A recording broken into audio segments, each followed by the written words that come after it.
After covering the first half of Kevin Manthei's music last week, we're back today to look at the soundtracks for Danger by Design through Alibi and Ashes. Nancy's constant globetrotting in this era leads to a greater diversity in the music as well. From one game to the next, we hear Kevin Manthei stretching himself and experimenting with style, genre, and sounds. But that's not the only thing experimental about this era. You'll want to keep an extra sharp ear open during today's discussion, because one of these soundtracks is not like the rest. What is up, everyone? Welcome back to your favorite podcast. Stay tuned for deep dives. I'm your co-host Carter, and I'm sitting here with the incredibly talented musical co-host Tori. How are you feeling today for part 2 Kevin Manthei era? I am very excited. I think there's a lot of really interesting conversation awaiting for part 2. I agree. Because I feel like part 1 is mostly just like, yay, Kevin, we love you, which is great. Yeah. But I feel like a lot happened in this time period, and I'm not trying to imply that I'm about to, spend this whole episode saying, "Oh, Kevin, this is bad." That's not what I mean at all. I just feel like he got to try a lot of new things. Are you saying that he got to experiment? I might be. I might be. I really love how that word has become the staple of this era, is experiment, Yes. Yeah, and that's really what we're covering. It's almost like an experimental era 2.0 episode, except there's a little bit of personal era, but Just a smidge. But that's not what we're here for. We're here for the Kevin Manthei era. Right. Part 2. Mm-hmm. And, it's interesting because I feel like this second wave of Kevin Manthei, it's so different, right? From the first era. Like, because really he got to branch out and do so many different things. I mean, it really is, there's a line. And the moment that you cross over the line and you get to Danger by Design and Nancy starts, traveling outside more, the music just soars and does lots of fun and exciting things that I can't wait to dive in with you today. Yes. Yeah, that really stood out to me prepping for this episode. Is just every soundtrack feels so distinct because of what he was having to do to accommodate how international Nancy Drew got. And the other thing that really stood out, I feel like both that element, but then also I just feel like live instruments, they are the like shining star of like Kevin's second half of music, because as we mentioned last week, he had requested, hey, I want to use live musicians. Mm-hmm. Can you please give more money towards this? And respect to them, they did. They valued what he wanted. And so I just feel like there's, a particular kind of pizzazz and like liveliness to, and just like good solid like audio quality, because we really throughout this we're just going to get to hear like real people in a recording studio just bringing that music to life. So I'm excited to walk through these. I know. So I think we should probably kind of kick it off, right, with the very beginning of the second just part jump of the right era. in. Yeah, and it's the sultry city of Paris, Danger by Design. Oh my goodness.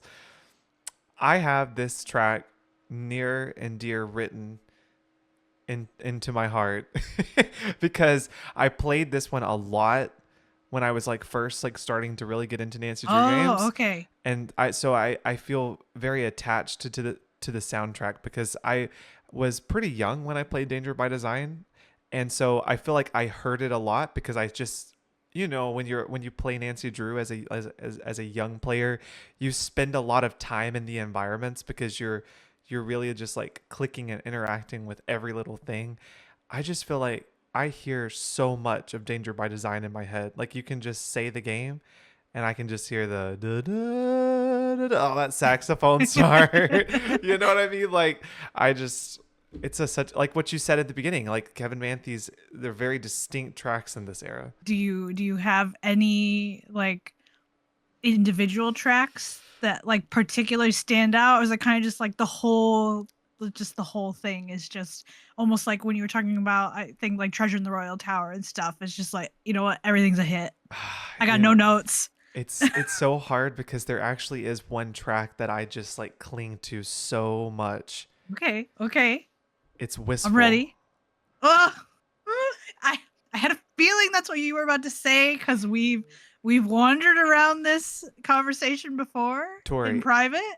Oh. Wistful has I know in my soul Wistful has to go in my top 10 favorite tracks that have ever been put together in this universe.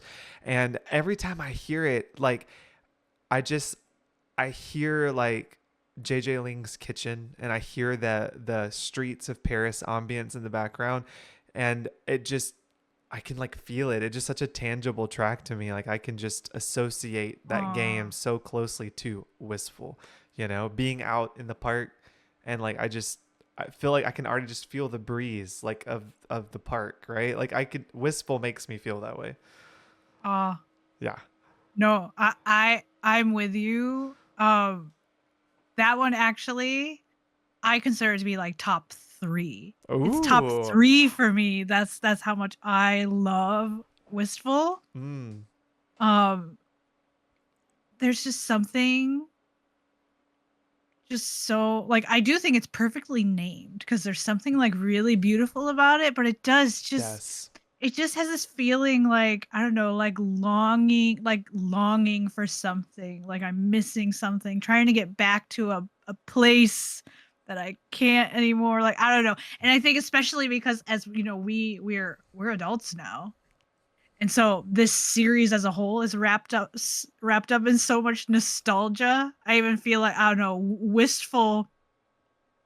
It like makes me feel wistful about my youth as a new Nancy Drew player. And Yeah. then just musically, it's just very beautiful. I It think I is. think what he does, like, especially, I always very distinctly think of like when he brings the violin into the second half. Mm. And like, to me, musically, it sounds like if an instrument could cry, like I feel like the violin is somehow weeping. And I'm just like, ah. Anyway, I feel you. I feel you so hard on that particular one. And like, it is so special to me. Like, you've probably noticed, I haven't done a piano cover of that track yet, as much as I would like to, because it feels, I think you probably understand this, it feels so important to like get it right. But And I'm you like, you the you time is the absolutely time will is get not it here. right because every time you've ever released one, okay, I I just wistfully just absorb into it and I just Mm. yeah, no, really. It's great. It's great. Uh, well, thank you. Um, Now, one thing is, I just feel like with Danger by Design, just my personal onion, I feel like the Clue Crew, like I think it's great that you and I both love this soundtrack. I feel like the Clue Crew is like sleeping on this soundtrack. I just feel like nobody really talks about it and talks about how good it is. And I even remember when I did my survey, a lot of people were kind of just like, eh. Like, some people were like, okay. The other people were actively like, I don't really like this one. I'm like, how can that be?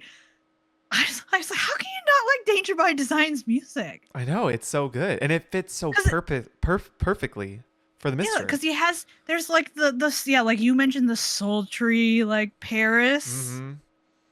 yeah, with the saxophone. But then, like Wistful. I feel like Wistful and like, I think Park is the other track. They're very like gentle, very Yes. soothing. And then like, Yes. I'm sorry, like Fight, Okay, when you're I'm so duking it glad you out, doing brought that Ichido. up. Yeah, because okay, so actually What? I was That's so listening to good. this track like all of it a couple days ago when I was working and I was driving And so it was going in order, and that was like the last song, and it came up, and I was like, this may be the one of the best like danger tracks that we've received, Ooh. right? Because actually prior, when we were talking about this in the first era, like, or the first part of Kevin Manthei's episode, a lot of the danger tracks, if you listen to them, they're all very similar. Like, I don't think he doesn't really like alter what he's doing. It's mostly going to just be like a lot of like deep dark sounds and maybe a little bit of twinge of some kind of something else mixed in there. But particularly with this one, I love that like he brought a lot of the same instrumentation that he was using in other songs into like the fight song, and it was just really fun to listen to. Like I was listening to it and I was like moving around to it because Yeah, it's like so you fun. you don't expect a danger track to also like make you want to dance. I know, like it's so good. It's so it's so groovy. And then we haven't even mentioned, I feel like what probably is the most familiar one, and I know Her Interactive uses it all the time in marketing, is Cafe. Like, da, da, da, da, da, da, da. It's a really good one. It's so light and Mm-hmm. happy. The Like melody it is doesn't super surprise me catchy. that Her Interactive constantly is like throwing it into reels and Oh things, yeah.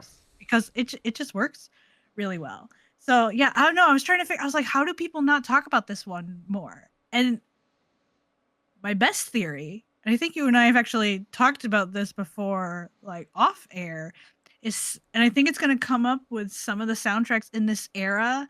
I think sometimes if people don't really love a game, that seems to color how they feel about a soundtrack. Yeah. And as you and I both know, this is a, now there are some polarizing games in this era where that's not the case. Like people love the soundtrack. They don't judge it for what game it's attached to. But I feel like Danger by Design in my experience tends to be like it's middle of the road.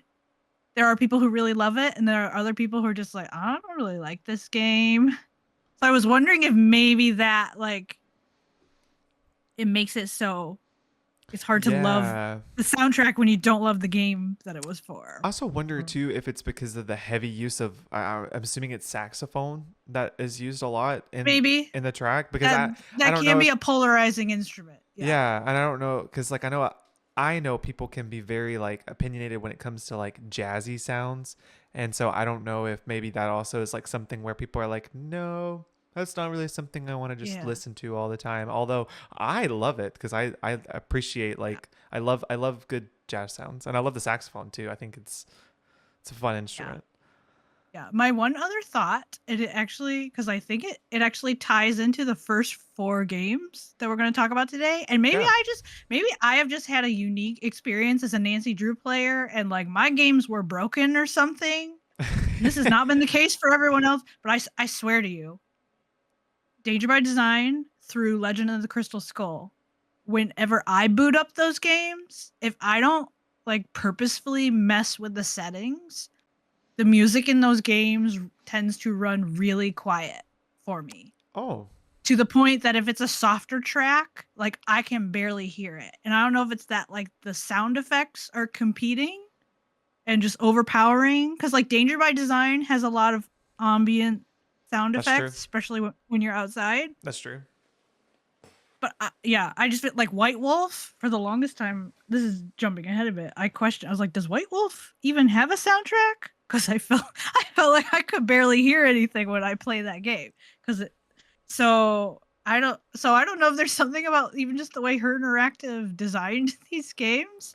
It's like, well, if you can't even hear all the music that well when you're playing, then you're not going to pay attention to it. And because I actually remember the first time I listened to Danger by Design, like on the internet separately, I was like, wait a second. I have zero memory of hearing that track before. It actually happened with Wistful.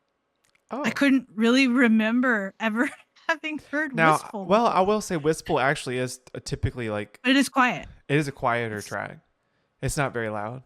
And the only reason why I know this is because do you know how many ambience videos I was doing or any like analysis I don't know. videos? you've made a handful, not Well, too many. or Not like you the have a whole playlist or anything. or like any analysis video where I've used Nancy Drew tracks in the background. And so like I just know, like I know which tracks where I'm like, oh, this one's lower than what most of them are, so I have to usually bump those up higher so they can be heard. So I don't know, maybe that is the case, because if you're setting the audio generally to like one level, but there are other tracks that are just quieter, then Yeah, maybe it does make it hard. I don't know. I don't think I ever really had that problem though. So I can't I did. relate, I definitely but did. that's Okay, that well, would definitely I make the did. experience harder. Yeah, made it interesting. So anyway, Hmm. so it sounds like for both of us, this is a winner. I love it. I haven't ranked the soundtracks, but I know it's very like the soundtrack as a whole very high for me. But how about the next game? We go all the way from Paris to Hawaii. And what do you think? Creature of Kapu Cave. You know, it's interesting because, like, of course, as always, like, if you just generally look at it, you're like, wow, it hits exactly what it's supposed to, right? Like, it's got a lot of jungly vibes to it, you know? And I mean, that's really great. I personally, if you were to come up to me and you were like, name some great Nancy Drew soundtracks, this one doesn't just pop in my mind, which is interesting because I know you have had a survey that you've put out, trying to see kind of like what people's thoughts were. And that kind of was like a general consensus that people had about this game, was that it wasn't something that was very memorable to them. But it's not for me either. Yes, I had multiple comments where people were saying it's not memorable and saying that Yeah. they if they couldn't even think of a track from Creature of Kapu Cave, like they'd have to be playing the game. They're like, I just Yeah. don't even think about this game's music Yeah. unless I'm playing it. Isn't that crazy how that works? Like the only one I can think of is the one that's like do do do do do do, has like the guitar Oh, strumming at the okay. beginning. That's like the only one that I can like da, da, da, da. That has all those noises. That's like the only one I can think of, Oh yeah. Yeah, one of those more like jungle sounding. because a lot of Yeah. them sound like that. I don't know. I don't know. Yeah. Um so I was trying to think a lot about this, like, yeah, what's going on here? Because I guess if you said, okay, like Tori, what do you think of this soundtrack? I say like, yeah, it fits. And I would say like it's fine, but it doesn't blow me away. It doesn't Yeah. stick in my mind. It doesn't just like grab hold of me. And I don't know if again part of that is because Hawaii has this reputation of being like a very chill state. And so if some of those tracks, like I know the one you were just humming, like it's very chill. And so it's not gonna necessarily be as memorable. It's kind of just like, it goes in your ear as you're playing and you don't really pay that much attention to it. But then I also did pick up on it in listening back to this one. I think part of what's going on too here is this one felt extremely like atmospheric to me and like Mm-hmm. ambient. Like he was going a Absolutely. lot for like sounds as Mm-hmm. opposed to he was trying to make like music. Like here, let me Yeah. come up with a really good melody and then like develop it, have it tell a story. Like they're like a lot of those like yeah, like jungle sounds. Yeah, the things with like those ethnic Bugs. flutes. Yeah, and I think there's stuff with like there's some weird vocalization stuff as I recall in this one. Yeah. So Yeah. In the yeah, background. so I think that's also difficult. Again, Yeah. like when you can't latch on to, like you're not just gonna walk away humming it or whatever. It's like, Yeah. you know. Yeah. Now It makes a I will difference. It say makes a difference. the one track that I can always remember from Creature of Kapu Cave is Bugs, and it's because Oh. of that quirky melody. Da Ba, da da, da da, da da, da da, da da, da da. da da Yeah. da da Da, da da. da. Yeah, like that one is very like it's music. Yeah. Like he wrote a melody, he takes it places. So that's always the one that I remember most. I will say, and I really love that one. I've used that one a lot, like in reels and stuff. It's a very fun one. But I will say that personally, I don't really feel like the music for this game really captured or went as best in depth with like Hawaii culture that they could have Okay. like personally gone into. Uh, Not that's just me. Like I feel like we probably could have gotten more, but I don't know if that's because he was leaning more like what you were saying, like the atmospheric, the sound effects, less of just Hawaiian music. I don't know, but that seems to be like a common thing with just that game in general. So I don't know if I don't really know. I don't know what they were going for. So I Yeah, don't this is know another one where I'd be curious, like, what what did the direction did they. creative brief, like, what did they Yeah. tell him? What did they Exactly. ask him Because to come up that's with? a huge thing because that's pretty much a lot of how the process went. It's like they gave him like, "Hey, here's the inspiration for what we'd like. This is the direction we're going." I mean, he can only work off the directions that they give. So, you know, I don't know. Yeah, I don't know what they said. yeah. But to me, if I had to listen to this track, I would say, "Oh, it's very jungly," but I don't know if I would immediately hop and say, "Oh, that's very Hawaii." You know? There are some more tunes in there that I feel like we're missing that would be like, oh, that's Hmm. Hawaii. You know what I mean? I don't know. So And maybe we can use this thought that I had to kind of transition into our next soundtrack. I yeah. kind of I felt like in terms of its sound, Kapu Cave kind of feels it's like a prelude. I called it a prelude to White Wolf of Oh, okay. Icicle Creek because like with the leaning into the ambiance and just I feel like he was doing a lot of experimentation like with what kind of sounds you can pull off with different instruments. Mm.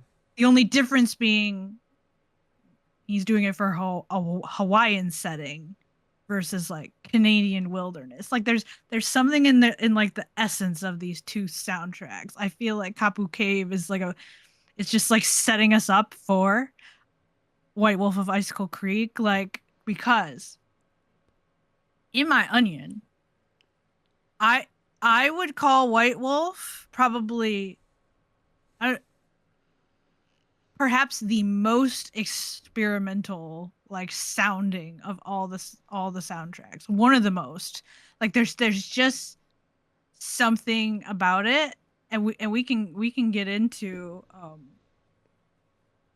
actually details you can learn in the credits of like all the instruments that Kevin Manthei himself was like utilizing to pull off the soundtrack. Like I don't know, like White Wolf is a very interesting one to me and it's polarizing. I That was the strongest thing that stood out to me from the survey, the Clue Crew in general. White Wolf is a love it or hate it kind of soundtrack.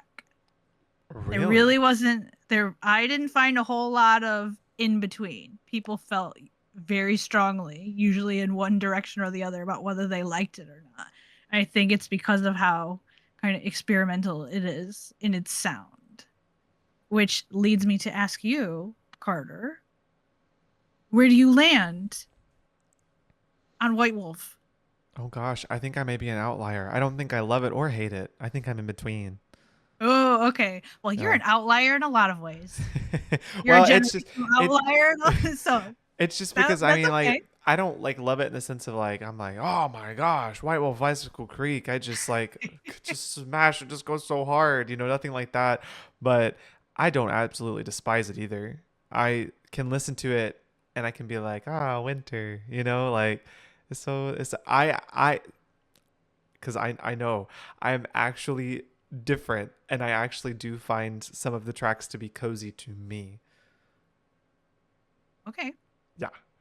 Yeah. Is it ones like I assume you'd hear them in the lodge? Yeah, I think so. Like warm. Is that right? Like warm. But even like some of the ones that are not that way, like warm, flurry. I just Oh, Flurry. I do like I Flurry. just like those. They're just so It does cozy. sound like snow falling. Yeah, yeah, yeah. Oh, okay. Well, this is exciting then Uh-huh. because this is no knock on Kevin Manthei. I Mm, think he did a great job like with this soundtrack in a sense. It is not to my taste. Like I am comfortable saying, and I think this is the first one I'm going to say this about, I don't like this soundtrack. No. I'm not really a fan. I do like Flurry. I find this soundtrack, again, this is going back to the volume thing. Like I feel like this soundtrack tends to run on the softer side just with its natural volume.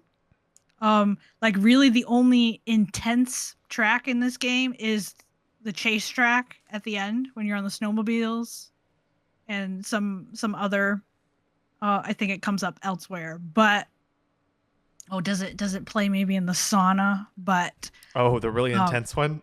yeah. Yeah. Da da da da, yeah, like Gives me anxiety just you doing it. yeah, yeah, yeah. That one is very intense. But other, so here's what I'm gonna say. This is a little bit more like, well, I suppose technically no. I don't know why I'm saying White Wolf is the first one more. I'm saying I don't like it because I already did technically say like I don't really like the final scene or Haunted Carousel either. So let me just rephrase. This is like same situation is going on here. I respect what he did, not to my taste, because I will commend him. I do think there's kind of like a harshness, there's a quietness, there's like a sparseness to White Wolf's music Yeah. that is 100% appropriate to being in the middle of Canadian wilderness. Like in an environment where Nancy can go outside and she might get hypothermia and freeze to death Yeah. or get buried in an avalanche. Like that's very appropriate. Like this is not, if Treasure in the Royal Tower is maybe more like a welcoming winter game. I feel like White Wolf does have this aura of like winter is dangerous. It might kill you. Yeah. I agree with you on that. Because it has a sharpness to it that's not like, I guess, like inviting, not like a, hey, come by the Yes. couch and sit by the fire in the lodge.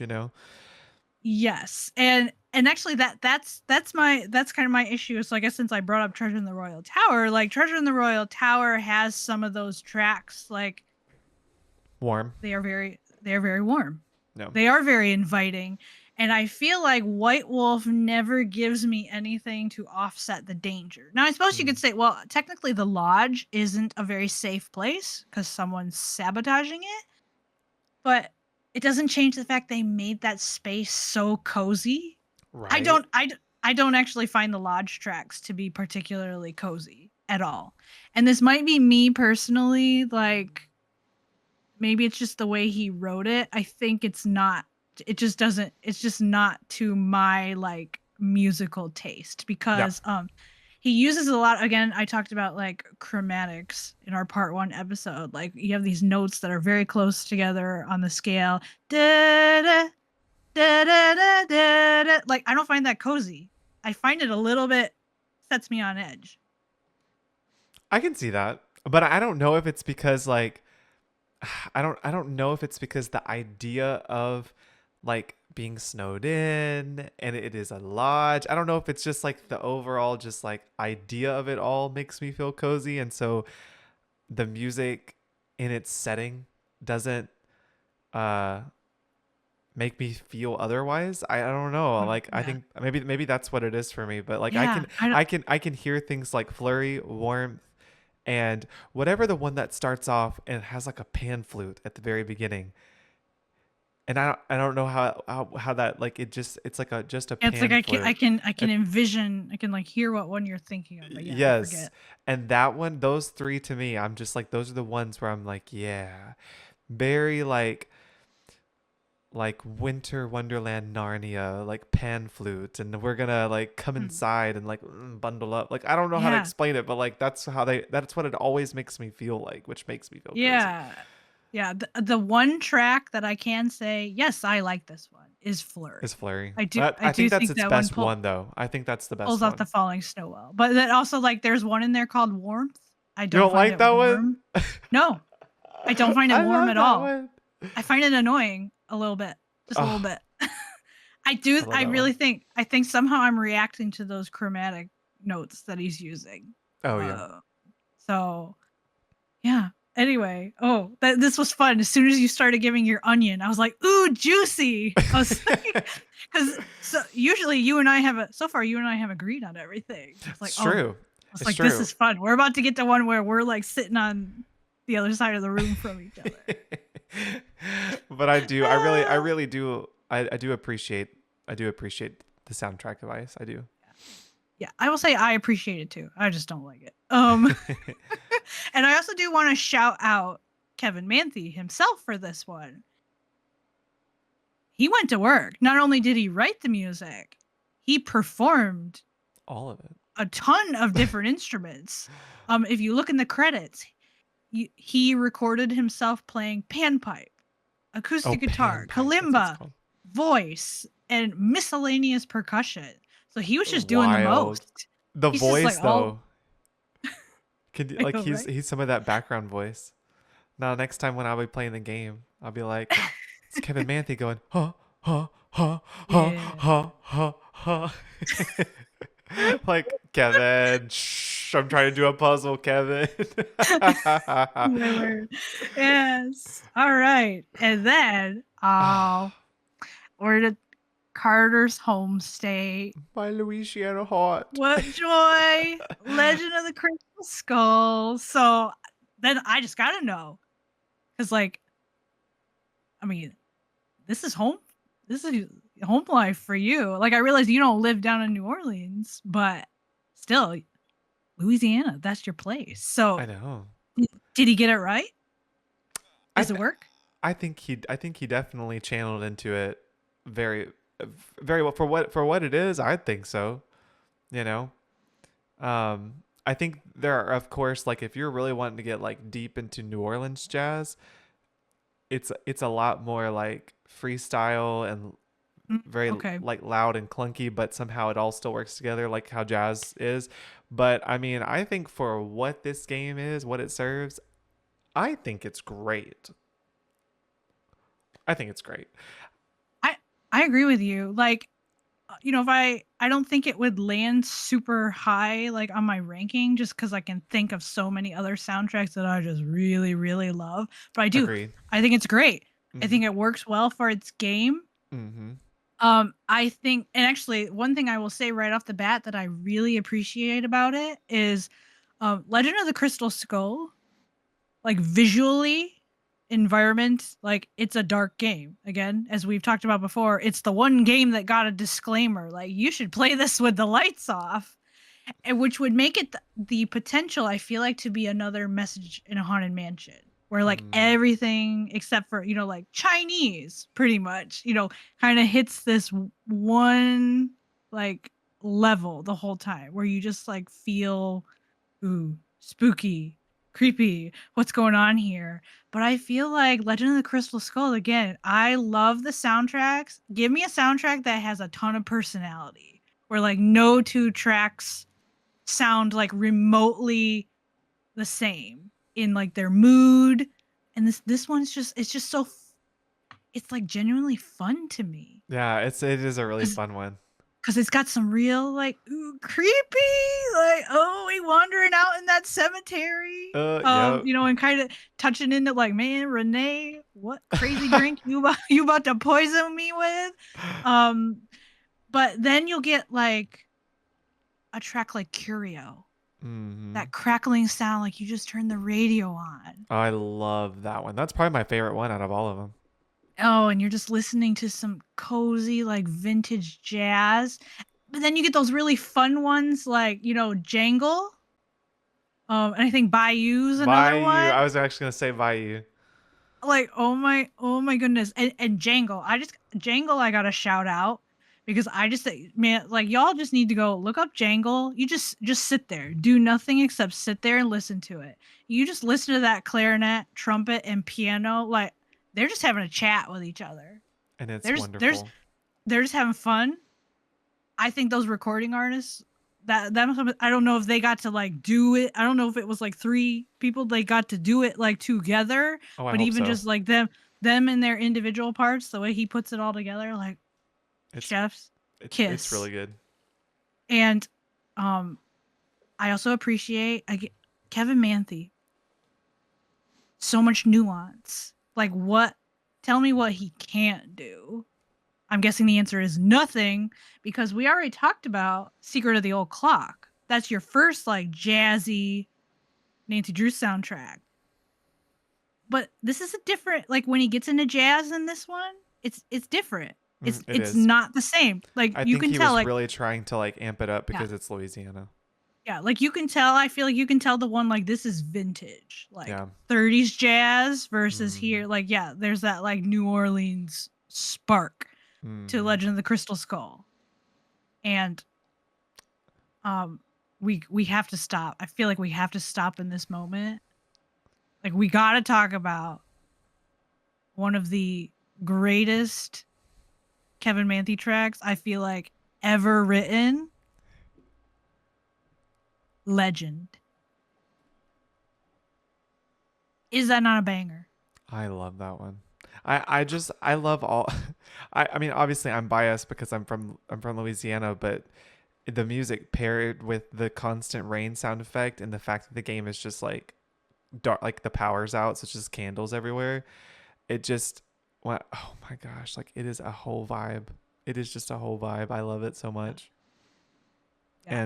And And Legend, I think out of all of the soundtracks sells it so much.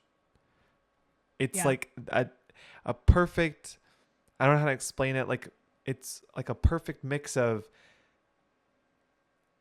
like roaming around the house, sleuthing around, like it's Yeah, very it's got a sleuthy sound to it. I know what you're yeah, saying. yeah. I don't know. Yeah, I don't know. It's not too fast paced. It's nice and just like it's Well, great.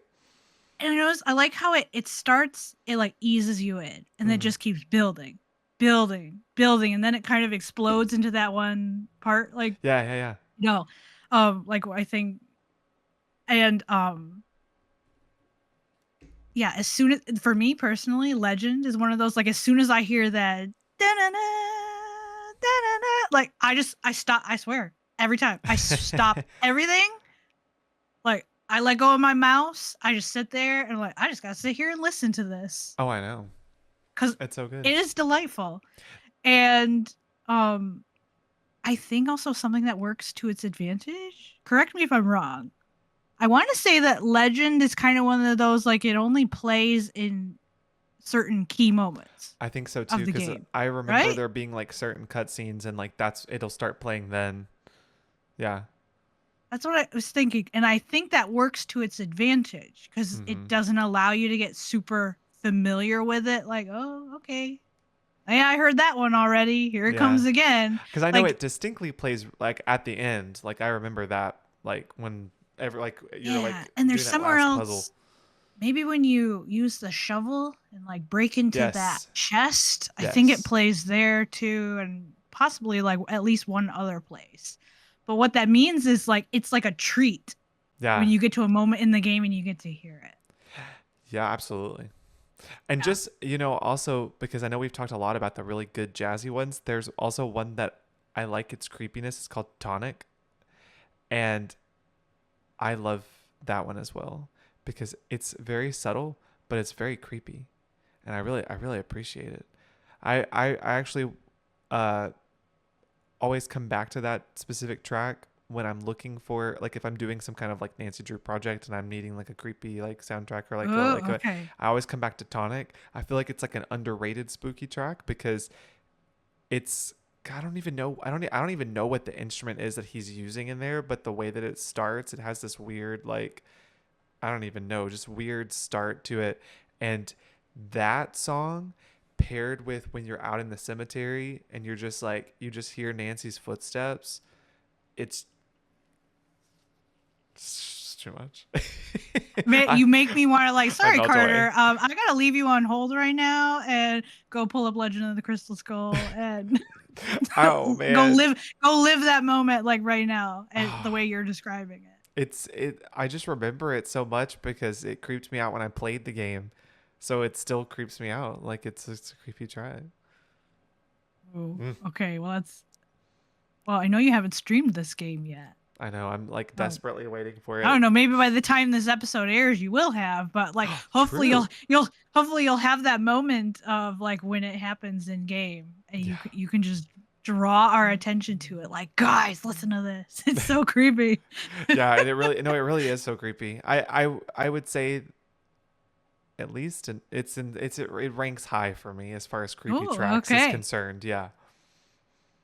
Yeah. You know what? And I actually find a lot of times I appreciate a good kind of like subtle creepy track Which versus is like what that one is. I don't It always doesn't need like try some to be sort of creepy.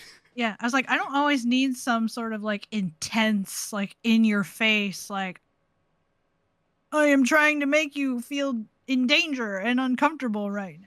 Like Yeah, and that yeah, one doesn't. when That it one pulls it almost off feels like subtly. Louisiana, like it's kind of creepy right now, don't you think? Yeah, it's creepy. It's creepy because Carter's from there.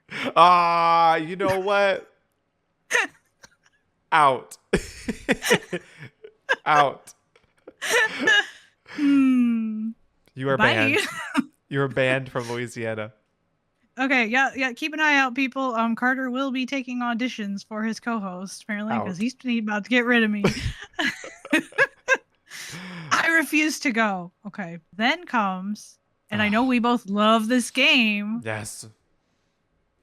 but I don't feel like I this now finally I get to have a proper conversation with you about this game. Thank Soundtrack, goodness. Phantom of Venice. What are you thinking of this one? One of the most memorable Nancy Drew tracks, in my opinion.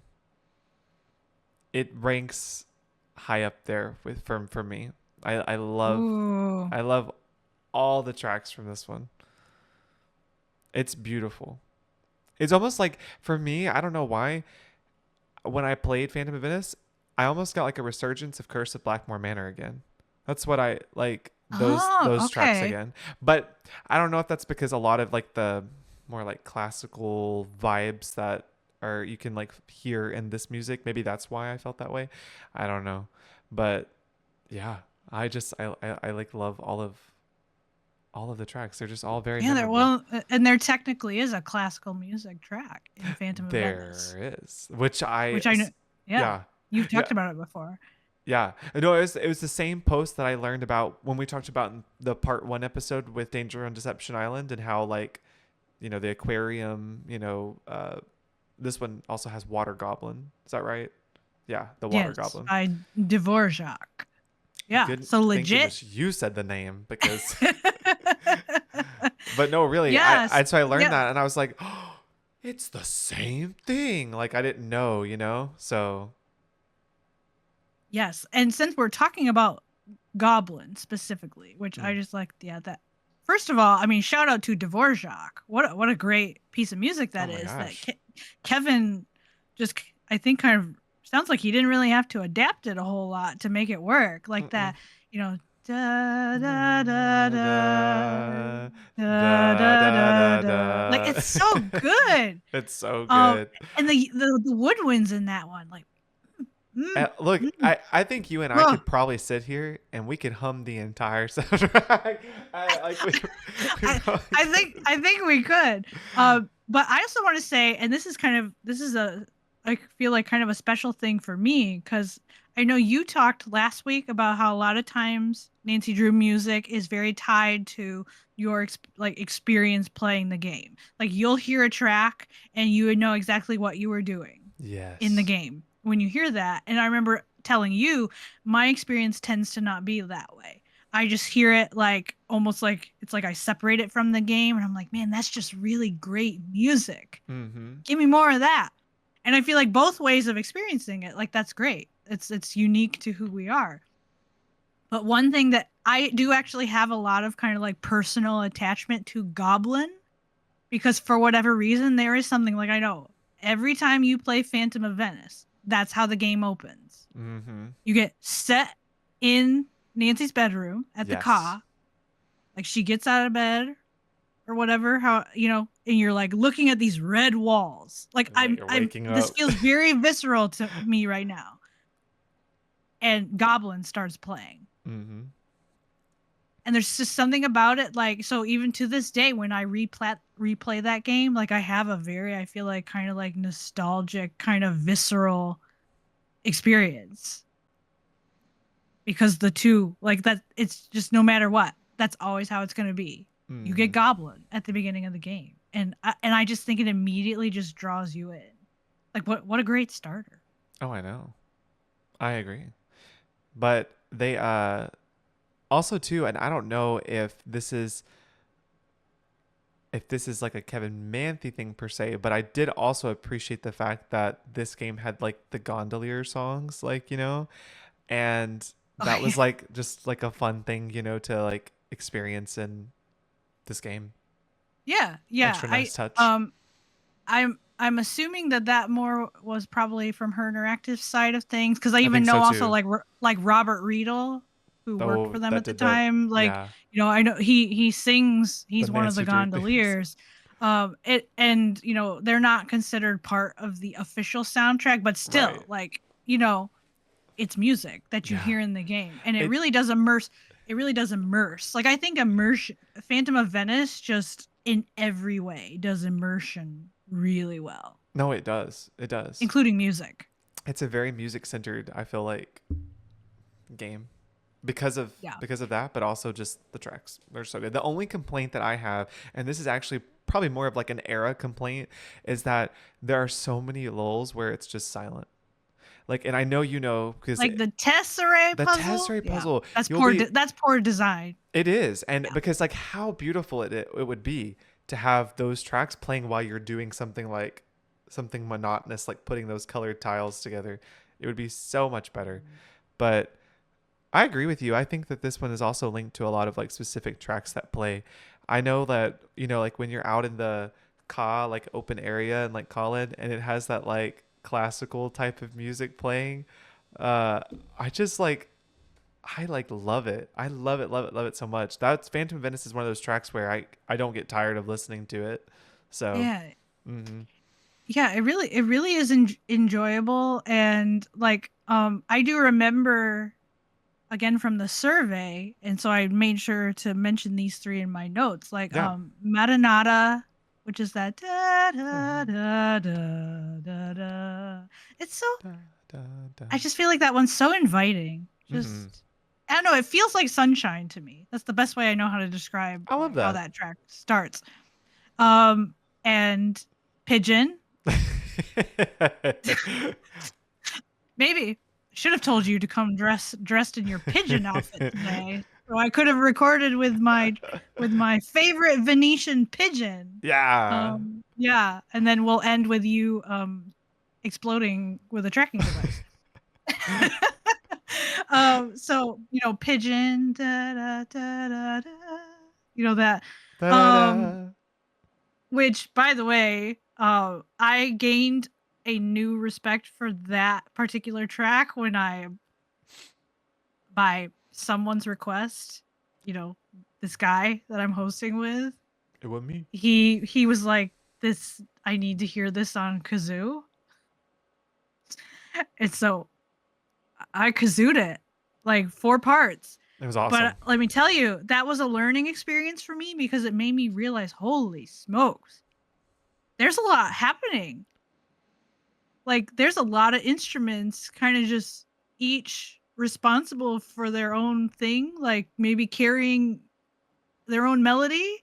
And again, it's one of those, he just weaves it all together perfectly. Mm-hmm. And it's a very difficult one to cover on piano. I give Chaz versus Jazz a lot of credit for trying to transcribe that one, because there's a sense in which, like, you play piano, you only got 2 hands, you got to sacrifice something. Like, we're literally just not capable of playing everything. So to try to like still get its essence, cuz he made it so involved. Like, again, it's one of those, there are certain ones, Pigeon is another one I would recommend. Like, y'all just listen to it sometime and just like pick a single instrument and just pay attention to it the whole way through, and then listen to it again. Pick a different instrument and just listen to it the whole way through, and you'll be like, "Wow.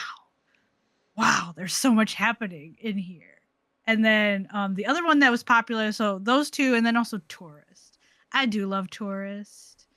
Da, da, da, da, da, da, da, da, da. You know, it's just another one. It's so bright. Da, da, da, da, da, So da, da, da. happy. And yeah, like, and yes, this one, like, it feels very orchestral in a lot of ways. And he does, you know, a lot of strings, a lot of woodwinds. So I think that really does elevate it in its sound. And then this is an important individual we need to mention. This is the first time that you will see a gentleman. His name is Matt Montgomery. He makes his first appearance in the music credits for Phantom of Venice. And as Kevin Manthei tells it in that interview with Hugh, Matt Montgomery supplied a lot of live music for some of these later Nancy Drew games. So basically what Kevin would do is he would send the parts to Matt. He'd give him detailed description of like, here's what I need for each take. Cause I think Matt Montgomery was like centered in Los Angeles or something. Mm-hmm. So, you know, he couldn't just come to Kevin's studio and record for him. So basically Matt in his own studio, he would just do a bunch of takes.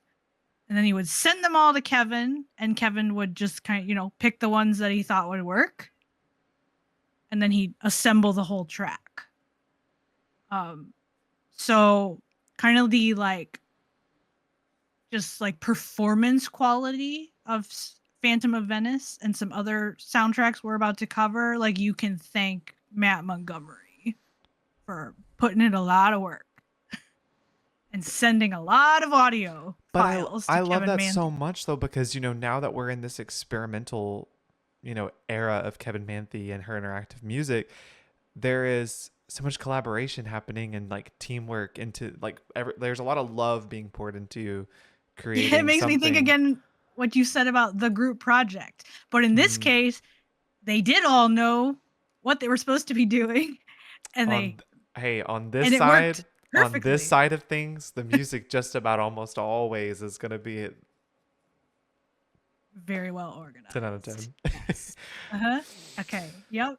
And however, I have one criticism of this soundtrack. Really, one big one. I'm actually really ready for this. Is, and I would say this is more like her interactive. How dare you? Why did they not have him write a new Danger track? I don't get it. You get to the end game challenge and it's Message in a Haunted Mansion. Why? First of all, why that game? Pick two different games. Like they pulled out of other a than bowl. they both have elegant, fancy spaces that Nancy gets to stay in. Like other than that, what do they have in common? Like why that one? And why? Why didn't he? Like you're telling me you couldn't ask him to write a new Danger track for Phantom of Venice? I'm so mad. That's quite odd, isn't it? Yeah, it feels so out of place. You go through that whole game, you get to the end, and suddenly you're just hearing Message in a Haunted Mansion blaring at you. So, again, I don't think that's Kevin's fault.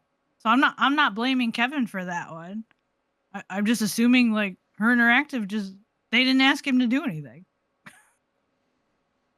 I don't know if it said it wasn't in the budget or they were obsessed with that. We gotta follow the template.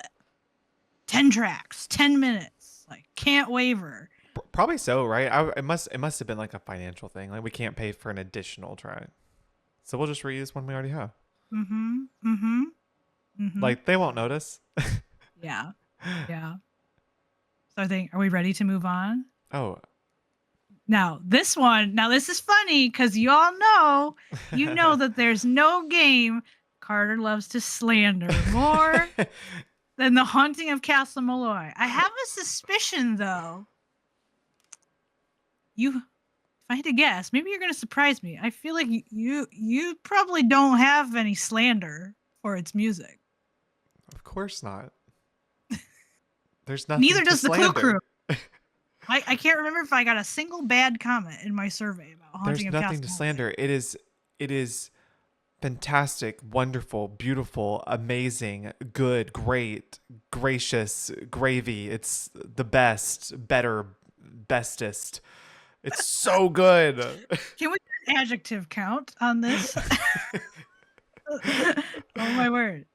Yeah, no, Yeah, it is, but it is so I good. feel you. I mean, like, it's really actually interesting because the game is music is ambient without it being too ambient, and very musically driven without having no ambience at all. It like Mm. meshes the two perfectly. Ooh. You know what I mean? Ah, so you think the balance is just right. Yeah, Okay. absolutely. Because you can be like walking outside and I have see that. those Mhm. like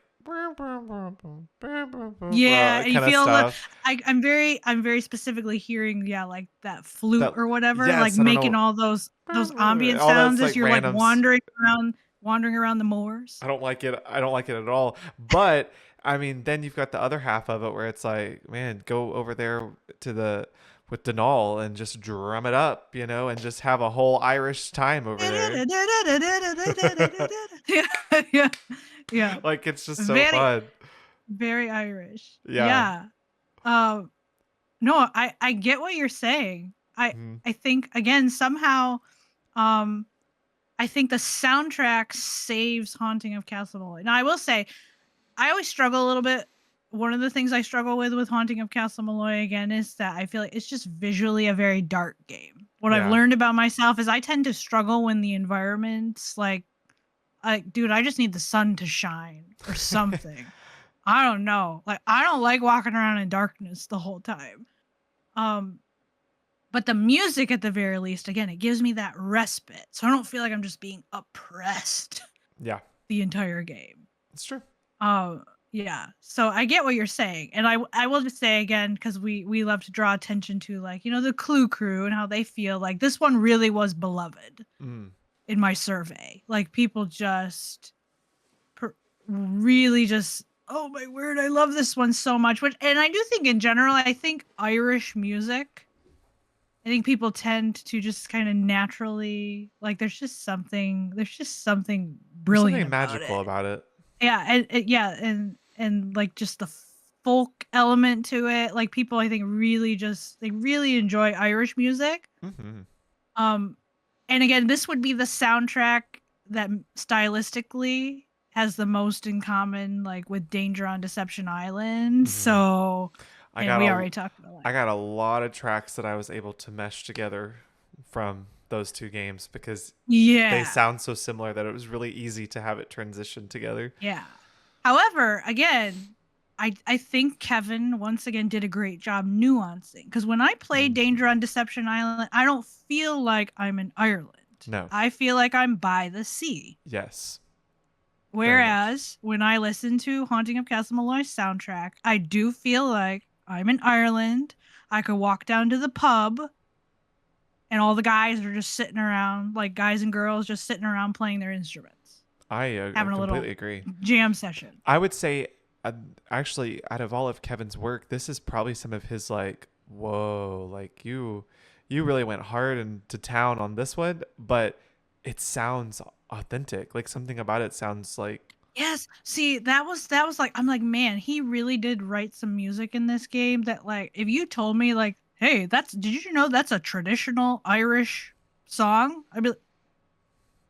I'd believe you. I'd have yes, no reason to doubt you. yeah, no, yeah, um it's very authentic yeah. sounding.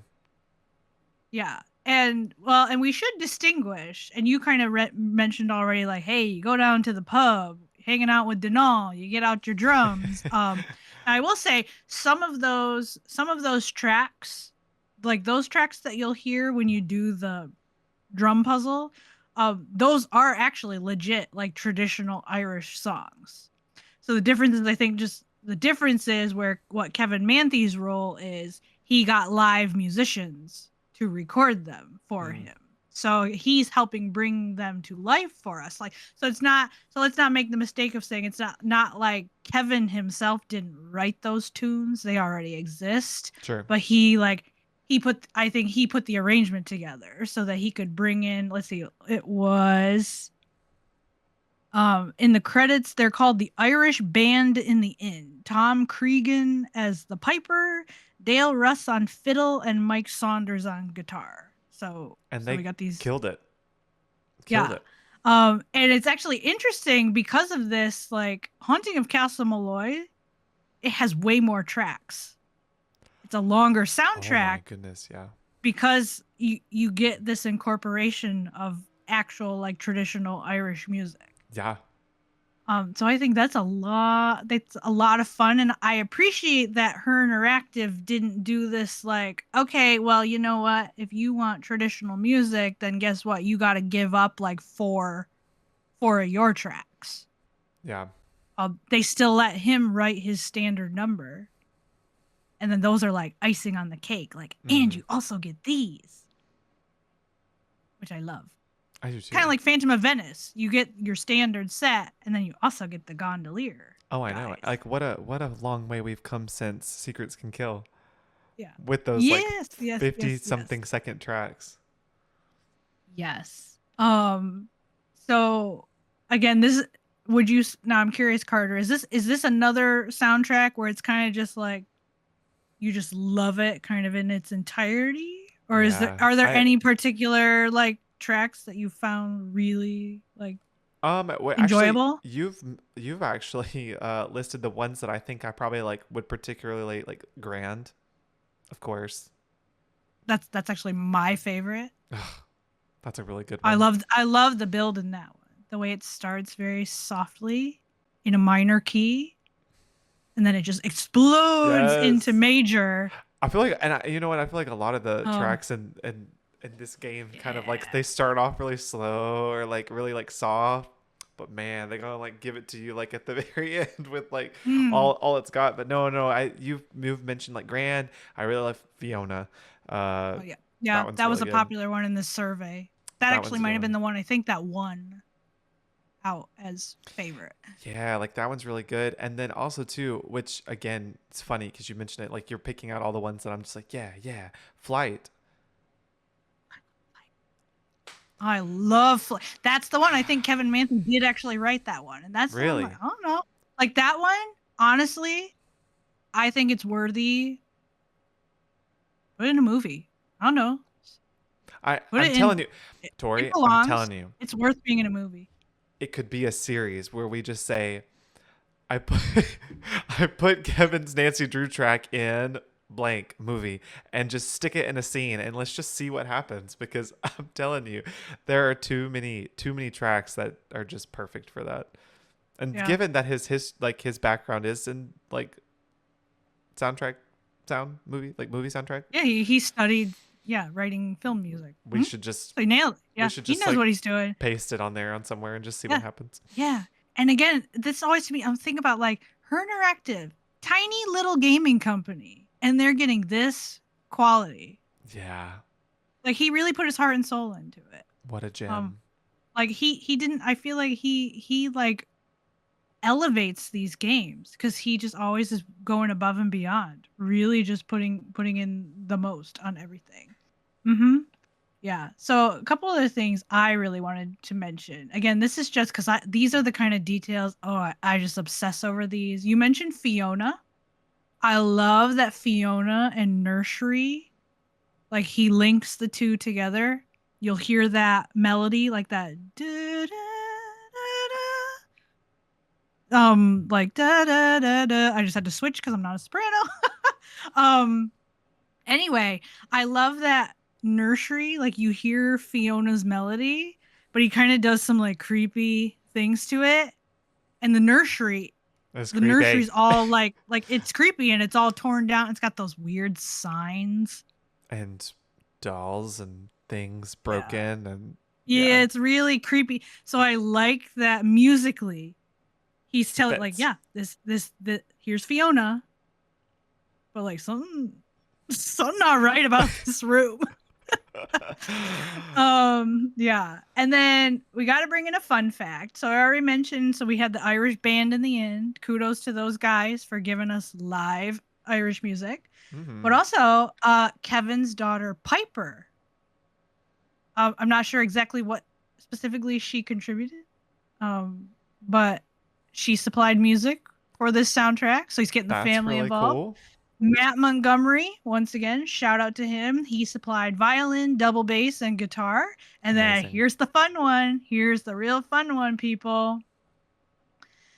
Check those credits, and you will see the name Eric Rigler.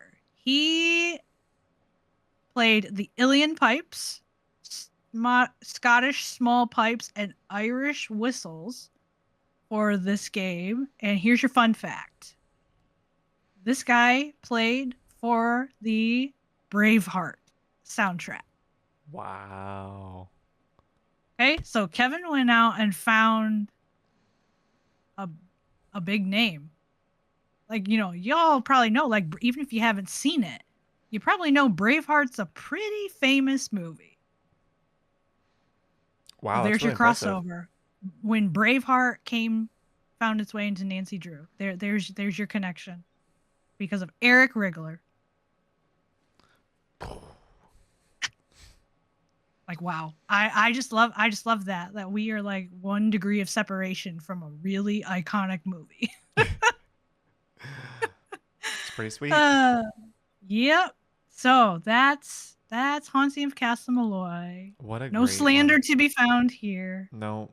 Honestly, and No, not much I love slander it. for the music in general, and especially not on the next one either, even though we slandered the game also. Yeah, no, here's another one again where, yes, because I think that's a good point in general. Like, I mentioned that earlier and forgot to bring it up again. Like, yes, Haunting of Castle Malloy, no one judges its soundtrack Mm, based on what game it belongs with. Same thing I feel like with Ransom of the Seven Ships. yep. Find a lot of people who cannot stand the game. And of Great course, music though. there is the small detail of her interactive doesn't even sell it anymore, but you will find a lot of people who really enjoy its soundtrack. Yeah, I don't really know what that because I can't recall what that instrument's called. Like it's Honestly, I'm really bad with instruments too if they're well, not in the orchestra. you talk about like it has like it's not a xylophone. Yeah, It is I know what you're talking about. yeah, I feel like that was used a Some lot because someone will that's know. yeah, Like someone will Charity watch this or and will some know. other musical person watching this, like they'll know. They'll be like, "It's yes, I please feel tell like it us." Because starts with an M too. A marimba. Is that it? Yeah, as soon as you said it, I'm like, yes. Isn't it marimba? Yes. Okay. I feel like those elements were utilized perfectly for this soundtrack because I feel like when you hear that, you immediately think of, I'm on an island. Like that's exactly what I feel like. And I love that they used that. It was so good. Yes, and even just that again, once again. So we're on an island. This would be the first like beach game since Kapu Cave. Oh, yeah, But true. like you're never gonna listen to Ransom of the Seven Ships and think it does not sound Hawaiian. True. Like Yeah. that is the one that he does make sure to hold the two different. Like Mm, this very distinctly is definitely a like Caribbean yeah. style of music. So once again, he had to, again, I just am in awe. Think of, because he talked about, I remember he said doing these kinds of soundtracks were the hardest for him because he'd have to go and study and learn, like, how does this culture's music work? Yeah. And then he's got to somehow, channel it. Yeah. Well, Oh, I think that instrument definitely helped with kind of like giving off that sound for that. So, yes. Mm-hmm. but Yeah. I know you actually like brought up a good point with your survey. I feel like we should talk about that. That's very interesting because Yeah. I've never thought about that.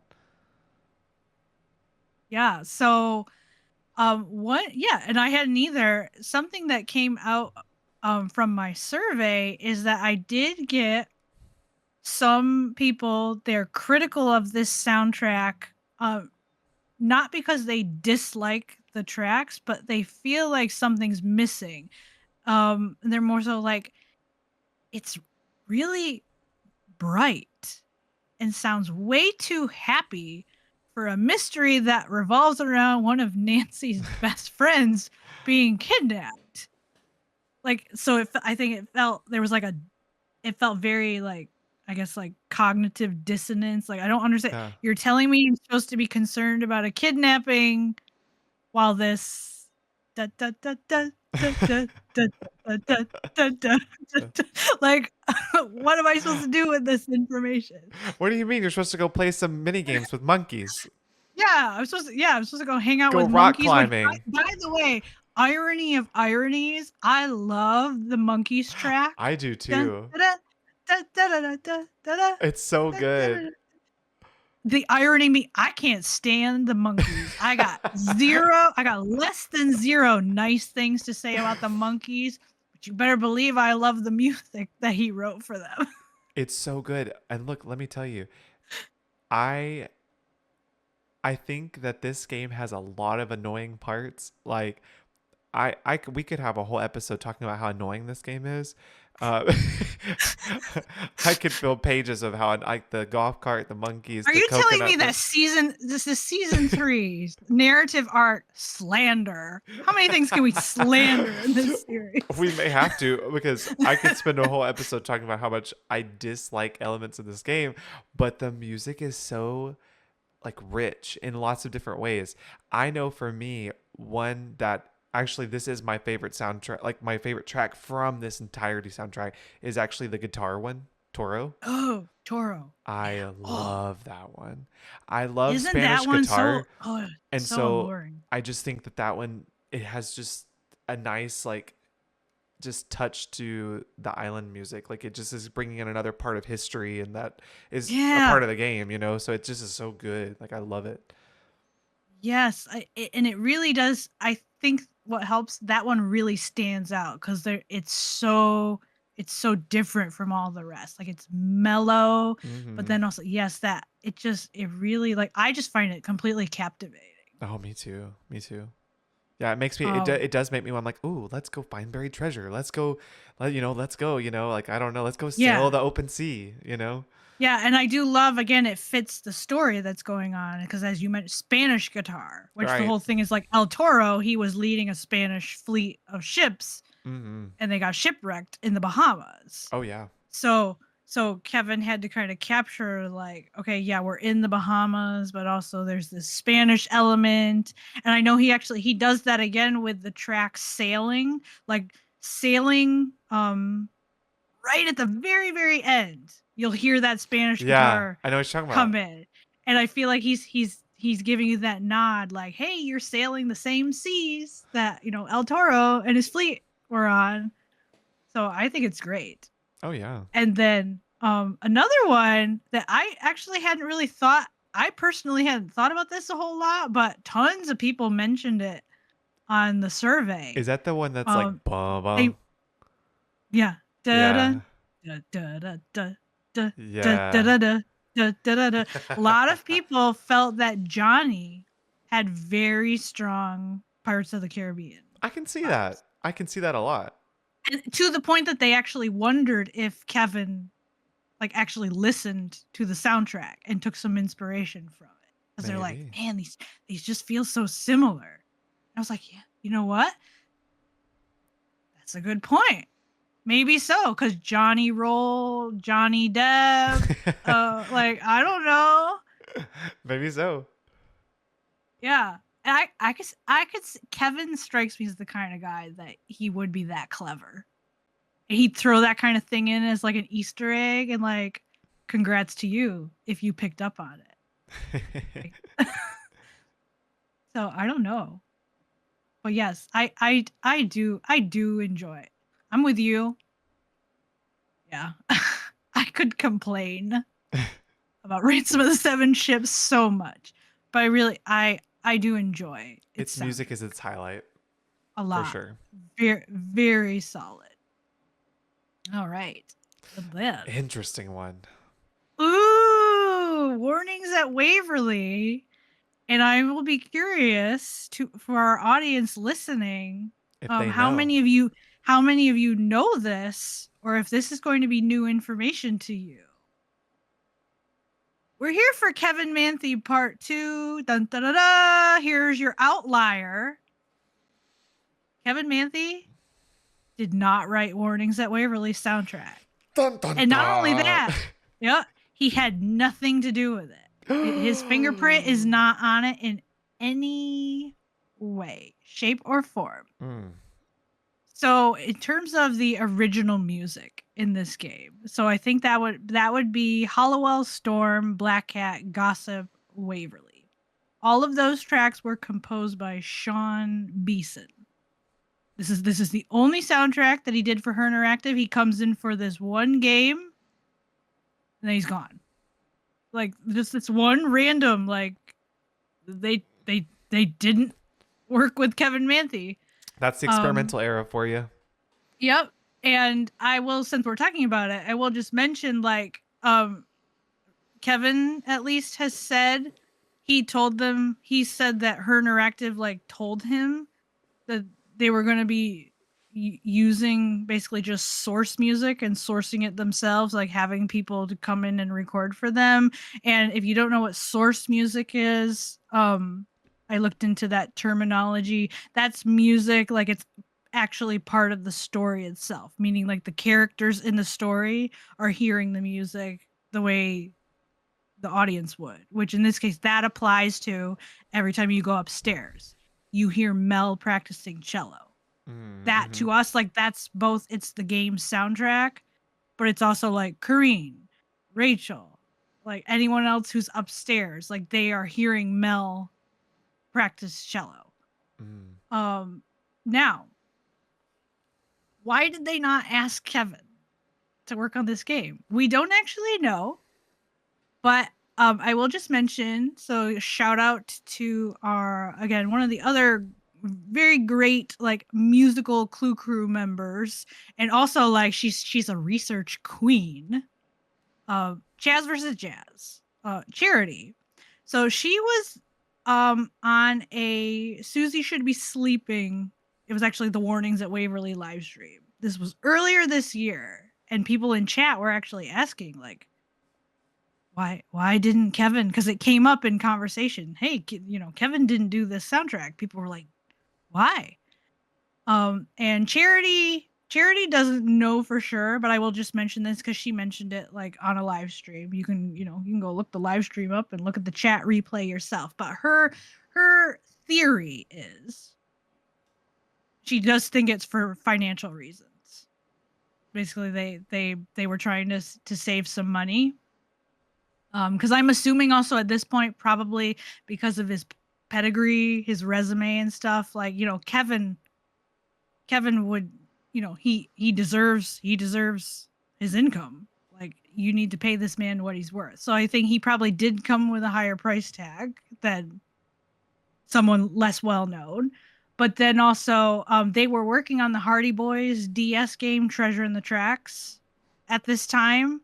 And the company that did the audio for that game, it's Somatone Interactive Audio. And my understanding is, I think somehow like Sean Beeson, if I'm understanding all this correctly, like the music for Waverly was like it came through that company.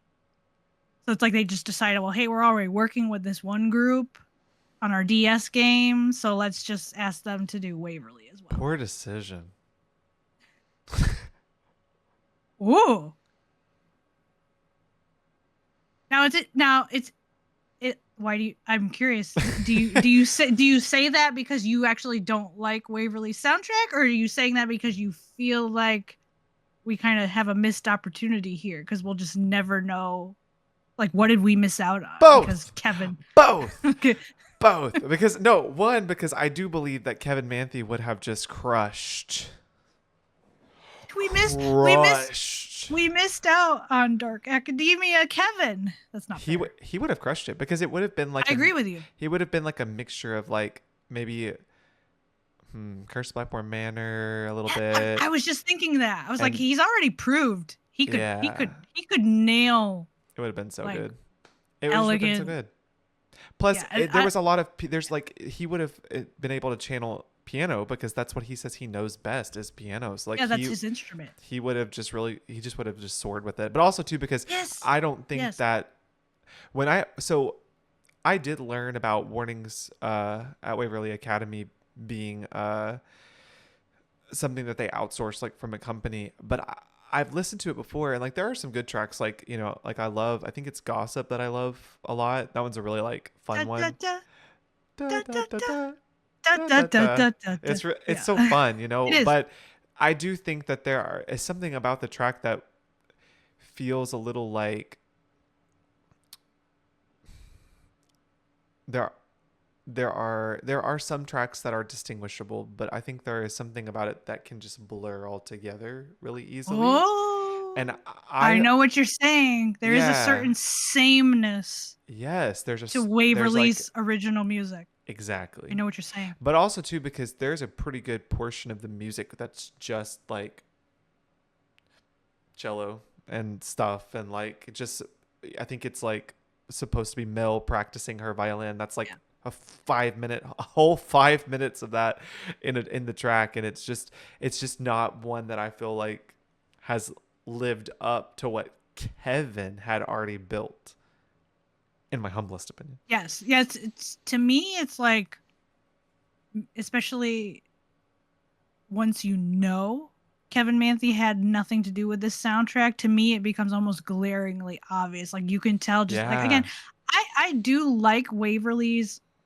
I'm gonna get to the cello. I'm gonna say I'm not gonna comment on the cello right now. I'm just gonna focus on the stuff that Sean Beeson wrote. I like it well enough. I enjoy it. I especially I really like the Waverly track that Oh yeah. like it's very heavy on piano. I always like I don't know. I do enjoy when that one in particular pops up, but I know exactly what you're saying. There's a certain some of those like minor key tracks, they kind of all feel the same to me, which then Mm, makes Gossip stand out because Gossip's just so light in a way the other ones are not. right. But I do feel like piano is not used to its potential in the soundtrack, which is really crazy considering there's the best piano That's what in I'm the Nancy Drew saying. series That's what I'm is saying. sitting right there in the foyer. You can play the white keys and the black keys, people. I know Okay? because you sent me a Christmas clip of you playing on the piano, on the actual piano in game. Yeah. And yeah, it feels like when you do hear piano in this soundtrack, it can be a little bit musically underwhelming because I think Kevin, oh, he really would have had some fun with it, I would think. Um, but then also we can go ahead and move on to the cello because again, Kevin has already proved. Oh He can yeah, play yeah, whatever. yeah, baby, I can give you a good cello melody. Like, have you heard Renaissance and Memoirs Oh, recently? so good. Like, and I'm sure they would have conveyed to him, like, hey, we have a character in this game. Like, she plays the cello. So give us some cello stuff. And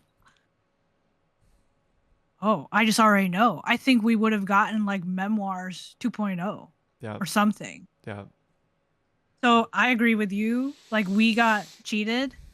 we did. Like, Waverly has you know, it, it's not bad per se. It's not. It's really not It's, bad. It's just there's it's not something. as good as Yeah, there's just something about it that I always just felt that way. I was like, yeah, something about it. Just all of it runs together in a weird way for me. I don't know. I know what you're saying. I don't know. Now I do think we do have to talk a lot about specifically because this was unique. Now her interactive had done it before because like I mean you hear Jane and Ethel singing the Ballad of Brigitte, um, but that's a little bit different. Like this one really like they made it part of the soundtrack. Like Hmm. basically half of this game's soundtrack is, for all intents and purposes, Mel practicing her cello. So you hear scales, you hear classical music. Specifically, I know she plays some Bach, and I can't remember what else.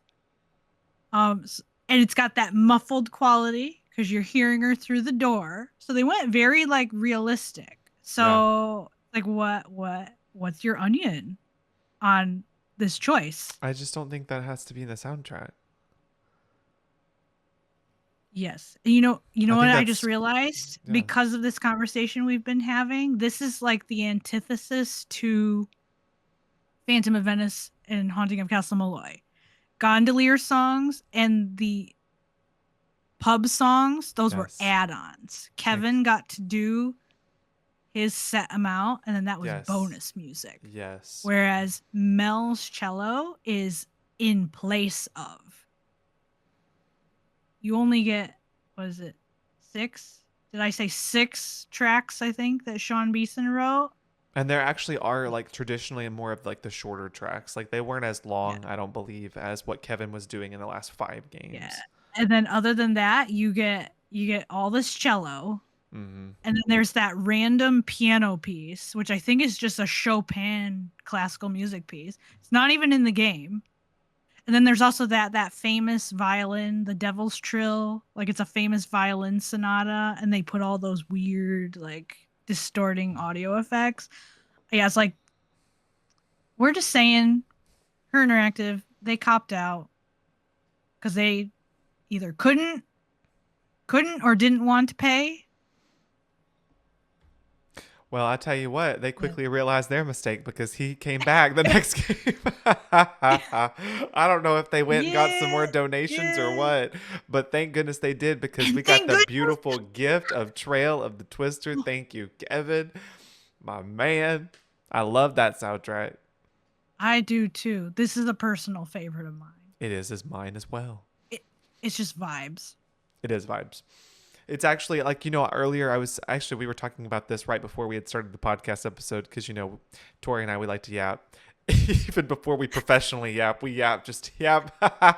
So we were yapping before about comfort games. And actually, Trail of the Twister is one of my Nancy Drew comfort games, which is ironic because I don't think very highly of it as like in terms of a lot of like game, characteristics, as far as what preceded before it. However, one thing that I think that Trail the Twister just does so wonderfully at is its soundtrack. Its soundtrack is just so it's it's cozy. It's Yes. I don't know how to put into words that I feel this small town ness Yes. of where Yeah. I'm at. Yeah. I feel like I'm in a car and I'm driving and all I see are cornfields on both sides. That's what I that's the vibes I get from this game. Like I love it, it's cozy. Yes, this one always like I actively it's funny, it's like I always actively like look forward to replaying Trail of the Twister, Mhm. even though it's got a lot of issues. It's Yeah. it's got poor pacing with its puzzles and too many chores, not enough tornadoes. Again, this is another one we could spend a whole episode, I'm sure, like drawing attention to things that are wrong with this game.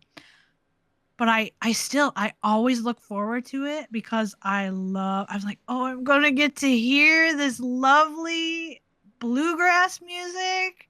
I'll get to hop in the car and go see Pa, go take pictures of clouds, It's the and best. this beautiful music is just gonna be like wafting over me the whole time. Like it really is. Like it really adds to this game's like ambience and its coziness. And it's funny, you're talking about comfort games. This was actually just, I think, someone in the Nancy Drew Facebook group recently asked the question, what do you think is the coziest Nancy Drew game? And I remember you very naturally, and I can't dispute you because my answer I is the same. Like you said, well, Danger on Deception Island. Like that's the one. But I actually mentioned in my answer, I consider I Trail the Twister. Yeah. It's like a close runner up, Yeah. I and agree. it's the soundtrack is kind of like possibly the number one contributing factor to that. No, I agree, and I think so too. I think some of the weather also has an effect on me Yeah, for that too. yeah. Oh, that's it. Yes, weather Hmm. plus music, small town weather, small town bluegrass music. There's your trifecta. What you just Like, said. yep, yep. It's That's perfect. it right there. It's perfect. And yes, and I Actually, just you made a good yeah. point too that I wanted you to like talk about because it's funny because I was actually thinking about that in my brain while I was talking. I was thinking, I was like, oh yeah, like like the field grass kind of the like bluegrass kind of music, and you're going, you see the fields on the side. I was actually like thinking about how there's like that plains track in this one, and it sounds a lot like the track from Secret of Shadow Ranch, with that I don't know what that track is in Shadow Ranch, but you actually made that mention, so I was like, oh, Okay, yeah, so I know I think if both of those games have a track called Sleuth, oh yeah, and it's really interesting to me if you listen to them back to back. They somehow manage to be they are definitely different, mm-hmm. but they have like this I feel this similar character to them because both of them like he uses the violin. I think he kind of lets it like slide all over the place. Yeah. Like in a very like mysterious like sleuthing kind of way. Like I'm like that's so that's so funny to me, and but also fitting because again we kind of in this era keep saying like, oh well, this soundtrack is kind of similar to that one, but it's different. So like if Haunting of Castle Malloy is the one that's like bouncing off of Danger on Deception Island, but they each, they're not the same. They have things in common. I feel like you kind of have a similar thing like Trail of the Twister. It's a country game Mm-hmm. like Secret of Shadow Ranch. However, again, Two different um, countries. listen, keyword for today's episode, nuance. You want to know what I think Kevin Manthei can do is nuance, okay? Shadow Ranch, Western. Mm-hmm. Western through and through. This game, not once do I ever feel like I'm in a country western. I don't feel No. like I'm about to get out get out my sassy guns and have a sass showdown with Carter. Like I'm not chewing on my straw and my cowboy hat on and the tumbleweeds rolling behind me. Right. Do I think though? Like, yeah, I'm out No, in the country. this is Like, like out on the porch, like general yes, store, yes. mon With my paws, glass of rocking ice cold chair, lemonade. or your Yes, iced tea. Yes. Yeah, yes, yes. yes. It's country. It's bluegrass. Yeah, it is. It just and that's And it yes, just gets the vibes. It just gets the vibes. so again he manages to keep those two musically separate despite them Yes. both being country No, but games. actually, so you mentioned that that's actually not even the track I was talking about. So it's actually funny, and so I was actually talking about Okay. the Plains track from Trail of the Okay, well Twister. I know you're talking about plains, so plains, yeah, But I that's the one can't that's remember like the Shadow yeah. Ranch track. There's one where it's like it's supposed to be kind of Native American, I think, Oh inspired wait, wait, track. wait, wait. Oh, okay. No, are you thinking maybe of prairie? Oh yeah, that's what it Oh, I is. know. No, Carter. I just realized. Like, y'all, listen to us. We're figuring it out in the moment. I know why you're thinking of Plains because I think Plains is what Shadow Ranch's track is called. Yes, I was getting yes. confused because Trail of the Because it Twister also has a. has a track called Okay, Plains. okay, we got it. We Yes. got it here. Yes, I know No, what you're talking. Yes, and that yes. It's they both have that Native American quality. yes, and that's what I was thinking of when I was Okay. talking about Yes. it earlier. Yeah, no, it actually just happened to me too when we were talking about White Wolf like So Creek because I was like, warm, and I'm like, wait, no, warm is Treasure Royal Tower. It's warmth for this one. Yeah. Get that Yeah, th there. Yes. yeah, Okay. I know exactly what you. Yes, exactly. yeah, Because they both have one track that kind of like pays homage to Native American culture, which is yes, fitting because of course Shadow Ranch has all the stuff like like the where the Nez Perce with the horses and you mm, get to go out to the cliff dwellings and things like that. And but then this one like you go to the museum and yes, there's that whole entry about the Cherokee getting forced off the land and mm-hmm. they're on the Trail of Tears. Yes. So yeah, so It's I just like it like makes that me he's feel like her weaving in that interactive was history. like bullet point, bullet point, bullet point, bullet point. Can you cover all of that? And he's like, yeah, I'll have 3 songs for this one song for this one, 2 songs for this one. Like he just divvies it up like that. I feel, I don't know. Yes. Yeah. And then some other ones like bluegrass. I just love bluegrass. So good. Like that is the ultimate. I'm sitting on the porch.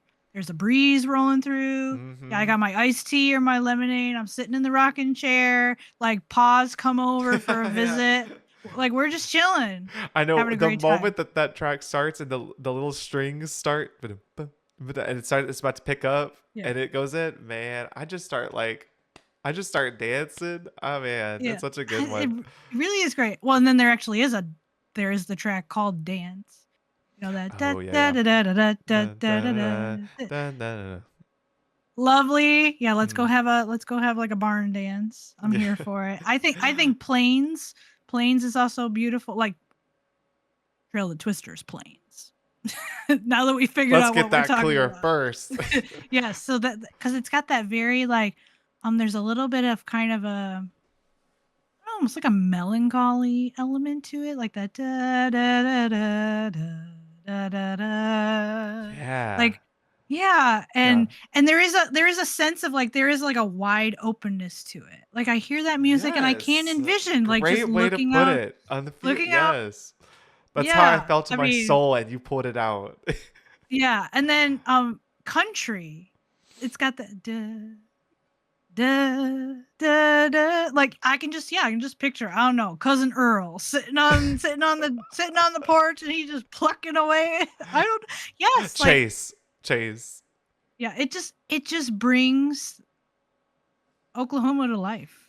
I feel Yeah. like I want to go live there. I would go live there because I of how much I love the music. The Hmm. music makes me want to live there. Yeah. Hmm. Yeah. Yeah. And then once again, we're praising all this music. Again, we got live musicians. They were a huge factor in pulling all this off. Um, Now one other detail though I think is worth mentioning is the danger music in this game. It's got a couple of tracks that are meant to be for the dangerous moments. Um, I think that this is I don't where we could probably get into more of like how Trail the Twister lacks in a lot of ways, and there's not really much danger to like put danger tracks to, and the ones yeah. that we have are pretty. Yeah, it's funny they don't they really They're I not can like listen to they're not creepy. no, I There's can some listen to other the yeah. yeah. I can listen to the danger music in this game and really not feel anxious at all. Like I can tell it's dramatic, Yeah.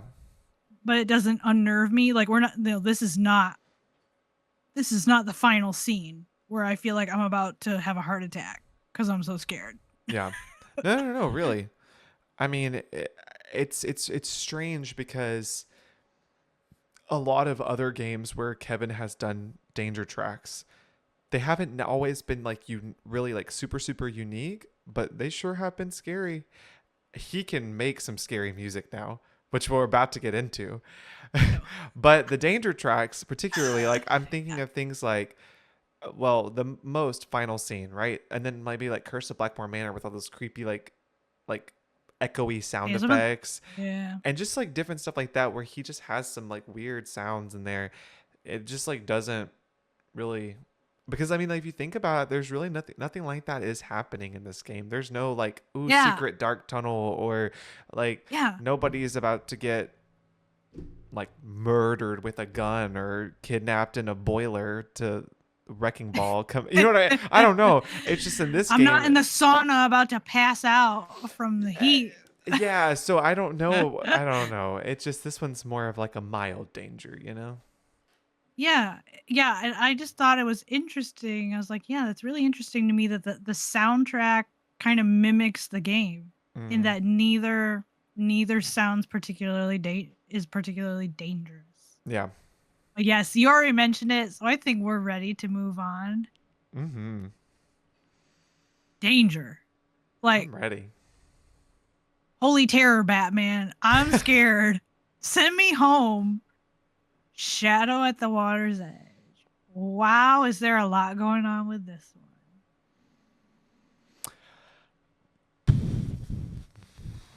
one? You know, yeah. You know, I was on the edge of my seat the entire time I played this for the first time. I mean, like, still am, but at least I know everything that's going to happen. But the first time roaming around and like you could hear like those, I'm calling them ugly because that's what they are. Those ugly notes where they're just like almost like I love that description actually. they're like Ugly notes. they're Yeah. like kind of supposed to be like almost off-putting and off key and just like unsettling. I just like, yeah. I know that in the inspiration of this game, they were supposed to watch a lot of like Japanese horror films, and so I know when they handed him this like material, they were like, "Hey, Kevin, this is what we're looking into." Kevin went off, and Kevin just was like, "Okay, here I go. The ring it is." Yeah. I feel like if I had to write this game's soundtrack, like I would have needed therapy or something when I was done, because Yeah. I would have scared myself trying to write some of these. Yeah, no, it's terrifying. There's actually one that plays in the Ryokan all the time where it's like where when it ends on that like I'm trying to think of it. It's like uh it ends on that off-putting kind of sound, but I don't even know if I could even hum it. Yeah, I struggle to like keep track of some of this game's music because so many of them are kind of like that ambient like terror, like just sheer like I'm just here to scare you to death. Yeah. That I'm like I can't. It's like number one, I have to really work myself up to like wanting to listen to this soundtrack because Oh yeah, this is not one you just put on the car. yes, yes, but yeah, I'm just like it's again it's hard because he does use a lot of ambience in this one. It's hard for me sometimes to like keep some of the tracks straight. The one creepy track that I can always remember is Kasumi. I wonder if that's the one Probably I'm because thinking of. it Might it be. might it might be. I So I I know mean, it. Oh, go ahead. Kasumi is, that's the da da da That's the da one I'm thinking da. of. That's the one I was just trying to Okay. hum. Yeah, that's it. Because Okay. when it ends on that da Yeah, kind of. da da, Yes. Now, and it like has that which weird like. Ooh. now I'll give him credit, and again, musically, what he's doing there is brilliant. Like from like a music perspective, he doesn't let the track end on the note you would Yeah, expect it to. right. So it leaves you on your Um, knees. It's awful. so then you have this sense of like, oh my word, like I feel very unsettled because we didn't go to the home note, and this is all wrong. Which isn't But that then ironic also, for the how what the track is called? yeah, but then also, I actually was listening to that one time, and I actually realized, and I was like playing, I was listening to it, and I was plunking it out on the piano at the same time, Mm-hmm. and I realized from doing that, I'm not sure exactly how he pulled it off, but by the time you when you start that track, by the time you get to the end of it, it's like an entire like half step out of tune. I don't Like it like just that. keeps getting more and more out of tune the I don't further like it that. goes, to the point that like the key has technically straight up changed I by don't the like time you that. get to the end. Yeah, and I was like, and the thing is, it happens so subtly, you don't even kind of realize it's happening until you're in it. And I'm like, and then you just feel horrible when it's over. And I'm like, how did he do that? You know what though? That's what I'm saying. I wonder if they gave him like a brief description as like far as like family stuff goes and about like what the Kasumi thing was, and that's why he like created that one to be like that. You know what I mean? Where it is unsettling. Well, because the story is unsettling and it Yeah. doesn't end how it's supposed to. Well, the story doesn't end how it's supposed to. Like I just think that I don't know. Maybe he purposely did all of Yeah, that because one to Kasumi's link it life with itself, Kasumi. it was Yeah. a tragic ending. Like Right. she did not get a happy ending. Yeah. Exactly. Um yeah, that's very interesting to me. And the other thing that has always fascinated me about Kasumi that I really love about it, like it's one of those like I almost can't bear to listen to it, but I also think like, man, it's a good piece of music. It Wow. really is. That's the one that Um I actually hum a is lot. is that if you like were to take away all of the out of tuneness, all the Mm-hmm. distorting audio effects, you actually have quite a gentle, like beautiful melody just It sitting really there. is. And you remember that I actually kind of almost as like a sound experiment when I did a piano cover of that track.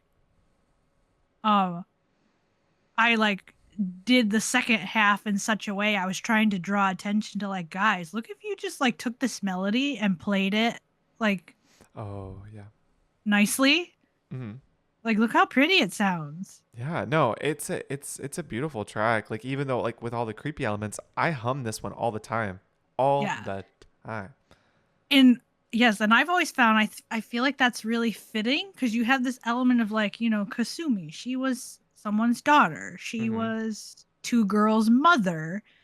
Um and we ought to be like fondly remembering her. Right. Like that's a beautiful thing. Like yes, it's sad that we lost her, but you ought to be able to just enjoy like all the memories we have. But so like the music kind of like wow, this could be a really beautiful piece of music, but you got two things going on. First of all, like her family's a wreck.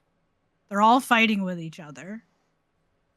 And you know, the girls were always at odds with each other. So there's like all this strife in the family, but then also you have the culprit in that game is actually like abusing Kasumi's memory and trying to like turn her into a ghost who's Yeah. haunting the Ryukon. So you have this like this should be really beautiful and very honoring, but it's getting distorted and it's getting ruined and it's getting made into something ugly. So again, yeah, I'd love to know exactly what Her Interactive told Kevin they were looking for in that track because I just find it fits the game like remarkably well. Yeah. Almost as though like he got to play the game himself and know the whole story. Like that's how well Hmm. it fits. I think he did know. I feel like they did tell him like, hey, this is like the brief story because I think that having a track called Kasumi is just too specific. Because also too like the way that they gave him instructions, I'm sure he had to like send back and be like, okay, here's the one that you were needing for this vibe. Here's the one like I'm sure he didn't just like create 10 tracks and then just send them. And you know Yeah. what I mean? Like he had to like follow whatever their directional order was. So, Yeah. Yeah. but it didn't So all that's stay creepy. that's true. And thank goodness, because here's another thing you and I have talked about a lot. Another difference between Carter and me is Carter has been blessed with the gift to just tune music out. So Anything out, really. you can hang out at the Ryukon and really not get phased by all of that spooky music. Rentaro gives you a puzzle to solve. You're just like, okay. And Yeah, you'll do it right there in the garden and you're legit. fine.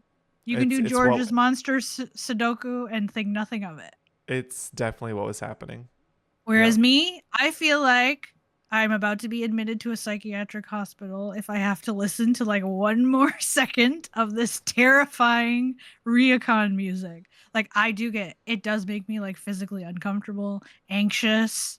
Like and I say that that's all a compliment to Kevin Manthei. Like Oh, he absolutely. really cuz that is truly I know you've described it as it's not just a scary game, it's the one game in the series that is legit like terrifying Hmm. and I feel the music reaches the same level. Thank goodness, though. You don't have to stay at the Ryukon. You can run to the city, and what awaits you there? Da da da da da da da da Oh my da word! da da da da da da da da da. I Yes, put our reel up. Put our reel up right now. yeah. So if y'all didn't know, Carter and I have actually played Pop on the kazoo together, and it We was did. an amazing time. Yes, you As go enjoy Rentaro it. and Yumi. That should also be mentioned. Literally, Yes, Tori and has a costume that is like identical to Yumi. when you have Rentaro shirt, like you just I you know, but straight up yours bought his shirt. yours is like pretty like 100% spot on. well, well, thank you. So yes, pop and modern, Hmm. which is da, da, da, da, da, da, like they're both great. Those high, heavy, like Techno. techno, like J-pop tracks. Mm-hmm. And pop actually is another one, kind of like Goblin.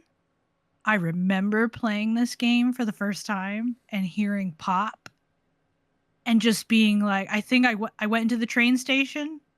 It started playing, and I was like, this is the coolest thing.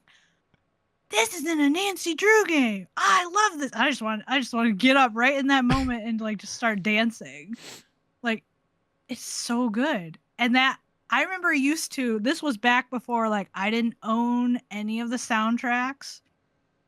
I was just a poor little teenager trying to find a way to enjoy Nancy Drew music. And so I would like get on YouTube and I would search for Nancy Drew music, and someone, I don't remember who, had like individually uploaded all of the Shadow at the Water's Edge tracks. And I remember I would actually pull up Pop and I would just put it on repeat. Like that's how much I loved it. Just Good I job. call it my number 2 all-time favorite Nancy Drew track because Wow. yeah, So that's then how much I love so it. it's Memoirs, Pop, and then Wistful? Yeah. Wow. Nice. Yeah, so I can say honestly, I have never once gotten sick of it. Not like it's just an absolute delight. And I love that I love that they gave Kevin an opportunity to actually show his chops. Like, hey, you just need me to write pop music? I can do that too. It's so good. Yeah, Modern no, is he great is really too, good. but pop is I just extra love pop. Yeah. That's a really good I don't one. know what else to say. Yeah. So I will, like, I am perfectly content. I will take my puzzles to the city Well, and just listen to those 2 tracks over and over and over again you've in the pachinko parlor or by Yumi's bento stand. I'm fine. you've brought up a good point though with the fast track stuff in the city. Well, actually really just all the music in general, we could talk about that. I guess because the focus was very heavy on the spooky, on the scary, that it does feel like Kevin doesn't get to like break out and do as much as he could have done with like the more traditional Japanese side of the Yeah, music. yeah. I do There feel like that's there's a a lack in that. And then there's yeah. also a lack in that maybe the city should have had just one more, or I agree. Yumi's apartment, like the train stations, the travelings, there should have been one more like Yes. song. And I This agree, I soundtrack feel that way. is yes, this is another one where I feel the template kind of failed them a bit. Yeah, They got, and again, maybe if it has to do with budget because they can only afford to pay him to write so much, right. or I don't know, again, if they were just stuck in their ways and just loved the formula too much. I agree. I would have let him write at least one more city track. I think that would have helped a lot. Just to make that experience even better. But yeah, I do feel, I was like, because when I hear Ryukon and tradition, I'm like, oh, I wish you would have let him do, like, I would have really liked to have heard him get a chance to just, hey, we just need some like traditional Japanese music. What do you got for us? Like, I think one more of those would have been nice. And also, it would have just alleviated like this game's terror a bit. Like, because I don't really I don't need my Nancy Drew games to be that scary. So Yeah, yeah, let's lighten it up just a bit. But it is a great soundtrack. it really is. For what it is, for what it's doing, for its purpose, it is a really great soundtrack. Yeah. But I'm really excited about the next one. Actually, I did not put this link in the notes, but I wanted to talk about it because it's very interesting. It's a Kevin Manthei interview that Her Interactive did about this game on the Amateur Sleuth blog. And he actually did give some really great specifics about the Captive Curse, but also uh, one that's incredibly interesting, like that I want to talk about. So the first thing is they did ask him like what sounds did he use. He used live violin, live double bass, and live accordion tuba for the waltz, traditional orchestral instruments and orchestral settings, choir and modern percussion and sounds for certain pieces. Many of the pieces relied on Germanic instruments and Germanic folk music. But what I found to be like really interesting, and he talks a lot in this interview about like his inspiration, like, you know, trying to convey a certain amount of emotion in different ways. But what I found really, really interesting was in the interview, they ask him, okay, so what inspired this style of music? And he goes into detail about what he actually received as instruction for the game. Like, in quotes, like Ooh. what they told him they wanted. So this is actually really interesting because now we kind of have a good piece of like, this is how they gave him instruction. Okay. So he says the really great thing is that the producers, they listen to a lot of the music that exists already. Some famous classical pieces, maybe some pieces from a particular world region, various film scores, etc. And then they present this to me as a loose idea of what they're thinking. And it helps me get their ideas right away. And from there, I jump off and start writing my music. And then he says, I'm happy to say they never asked me to copy the style of music, but rather they want me to be inspired by it. And then he said, here's a blurb from the sound Um, direction document. So oh, there's, oh, I oh, know, here's some tea. I know, right? So this is the in quotes from the sound direction document that was sent to Kevin Manthei for Captive Curse. The themes are inspired by classic black and white monster movies, but with a darker, more gothic traditional instrumentation to help establish mood and better reflect the dark Bavarian forest and old Gothic castle. As traditional German folk music doesn't really match the darker monster castle mood present in the game, instrumentation should rely more on traditional strings and other Gothic elements rather than too strongly on Bavarian instruments like the totally not going to say these instruments right because there's no way I could pronounce German instrumentation. It's the maybe the Zither and some kind of harmonica and the Hackbrett, as they tend to give a happier feel overall. So that literally tells you exactly what Her Interactive was wanting. Wow. And it shows you the amount of work that they put in to make sure he could accomplish their vision. Yeah.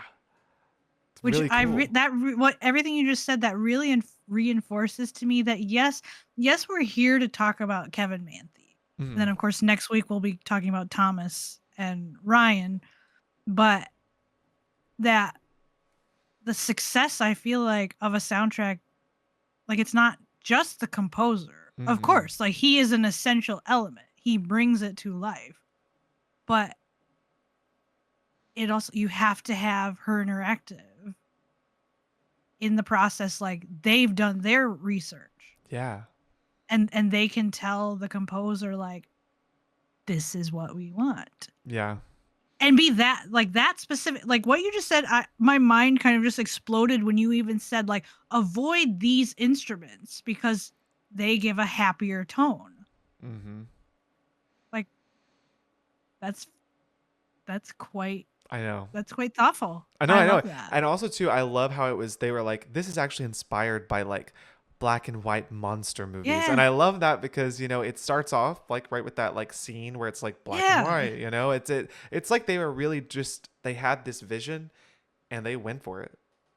And even what you just said about the fact that they were inspired by movies, because Mm-hmm. one thing I've always felt about this soundtrack in particular, Captive Curse does feel particularly, again, cinematic to me. Mm-hmm. It is very orchestral. It also is the first one, like he'd been playing around with vocals before now, but this one he just yank in like, Ha yeah, ha let's have a ha ha choir. ha Yeah. ha. Yeah. Yes, like just a choir that explodes He actually he into talks sound. about that in the interview Yeah. that he really got to play around with like orchestral voices and stuff and he loved it and had a really great time. So if anyone wants to look up that interview, you can literally just Google Kevin Manthei Her Interactive Captive Curse interview and it'll pop up. It's Ah, very very interesting. that's great. And you did also mention, of course, which we knew this, like I think violin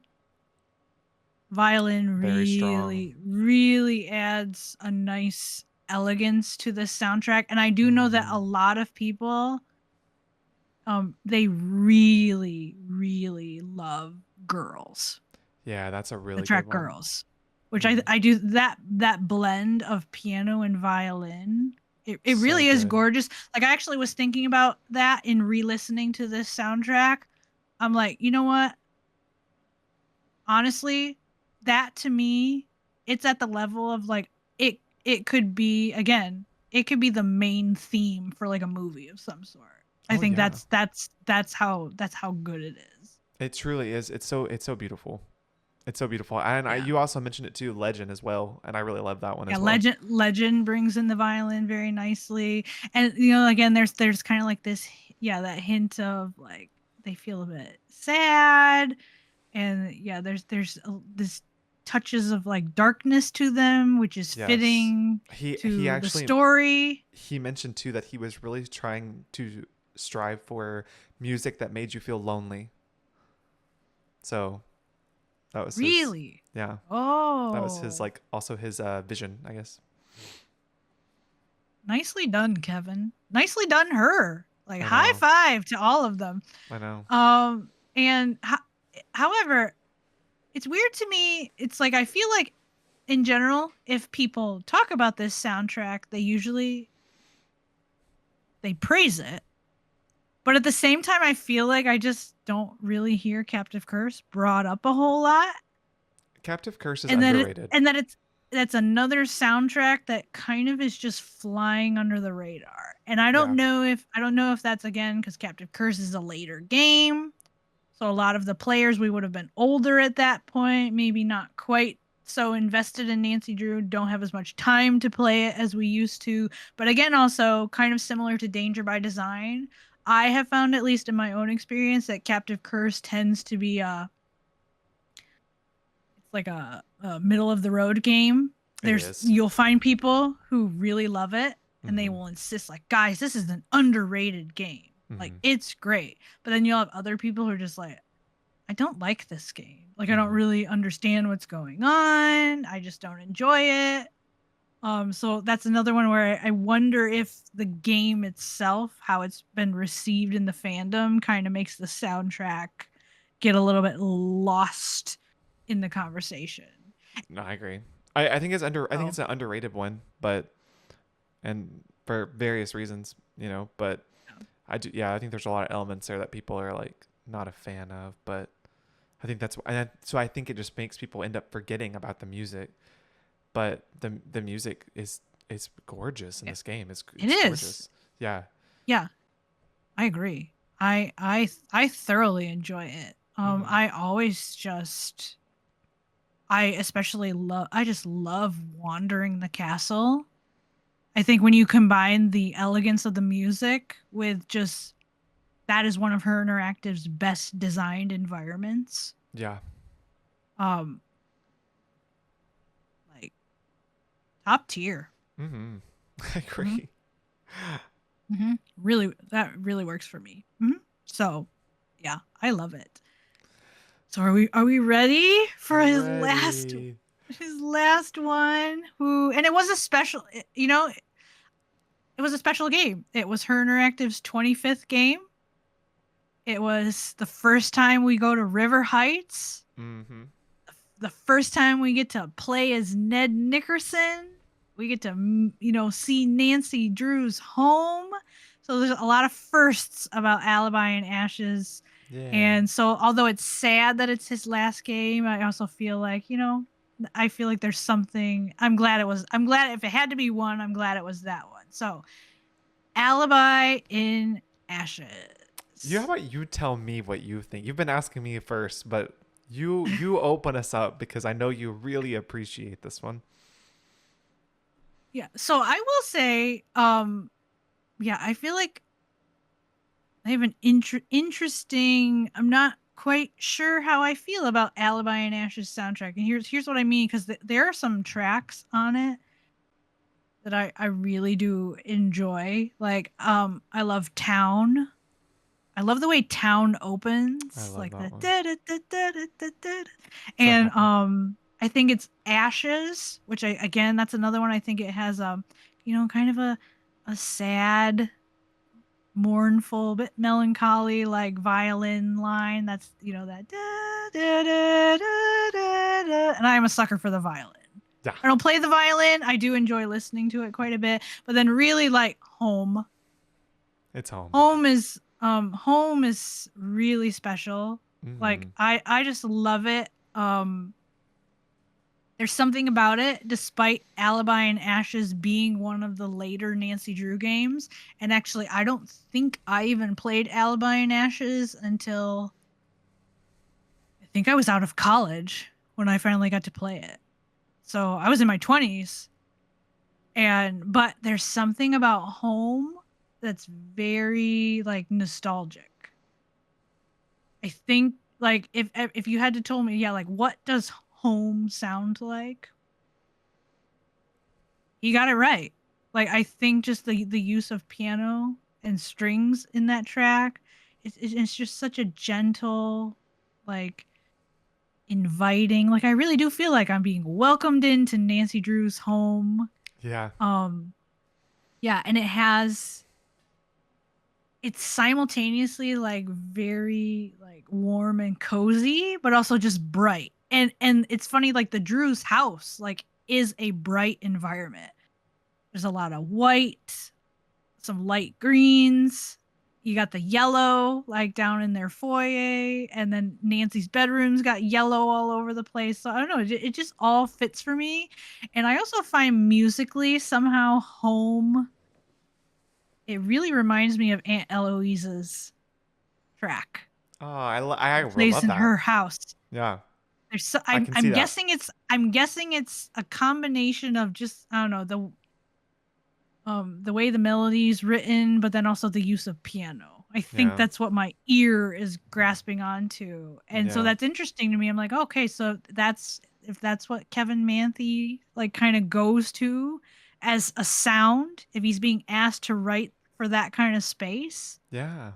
I'm like, well then I just really like the way Kevin Manthei thinks of what it means to be comfortable and happy in your own home. I love it. Um yeah. So the soundtrack as a whole, however, like I like Alibi and Ash's soundtrack, but I will say again, it's one of those like I enjoy it when I'm playing the game, but other than I would say like probably home for sure, and like town and maybe Ashes, I just like don't really think about it a whole See, lot I don't either. I don't when I'm either. not playing the game. Hmm.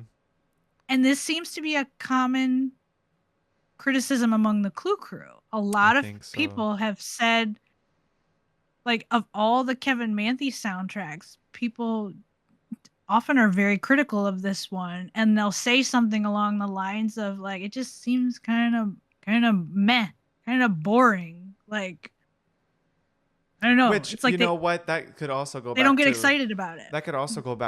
we had had that conversation in the very first episode of this season about like maybe people find the more like fantastical journeys that Nancy goes on, though that music may be a little bit more appealing because it's just different to the ear, where this one is just supposed to be small town America. So like that just may not be Yes. as like, whoa, you know? But I think you had looked up this information about like the edits that Kevin had to do with this and how that could also play into people's reception of the music. Yeah. It's very interesting. So something he mentioned in his interview, he talked a little bit kind of about his process. Like Kevin always had a version one of his tracks. And that's what he would send to Her Interactive. And sometimes he then would write a version two based on whatever feedback Her gave him. And he actually mentioned Alibi and Ashes ended up with there was a version two for town, social, news, and home. And then he said that the track Clues made it all the way to a version 3, which according to Kevin was like very rare. Usually it seems like one round of edits was enough to satisfy Her Interactive, like if they even wanted changes, but apparently I guess with that one, they still weren't happy even with the second version that he sent them.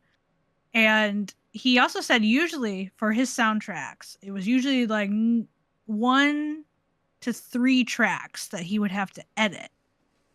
But I find it interesting from what I just said, like half of this game's soundtrack, they asked him to tweak it. That's wow. So it's like, so I'm one, so which then makes me curious, like, well, what were they asking for? So is this a Yeah. matter of like, did they, like, what everything you just said about Captive Curse, like, did they not give him the same kind of like clarity?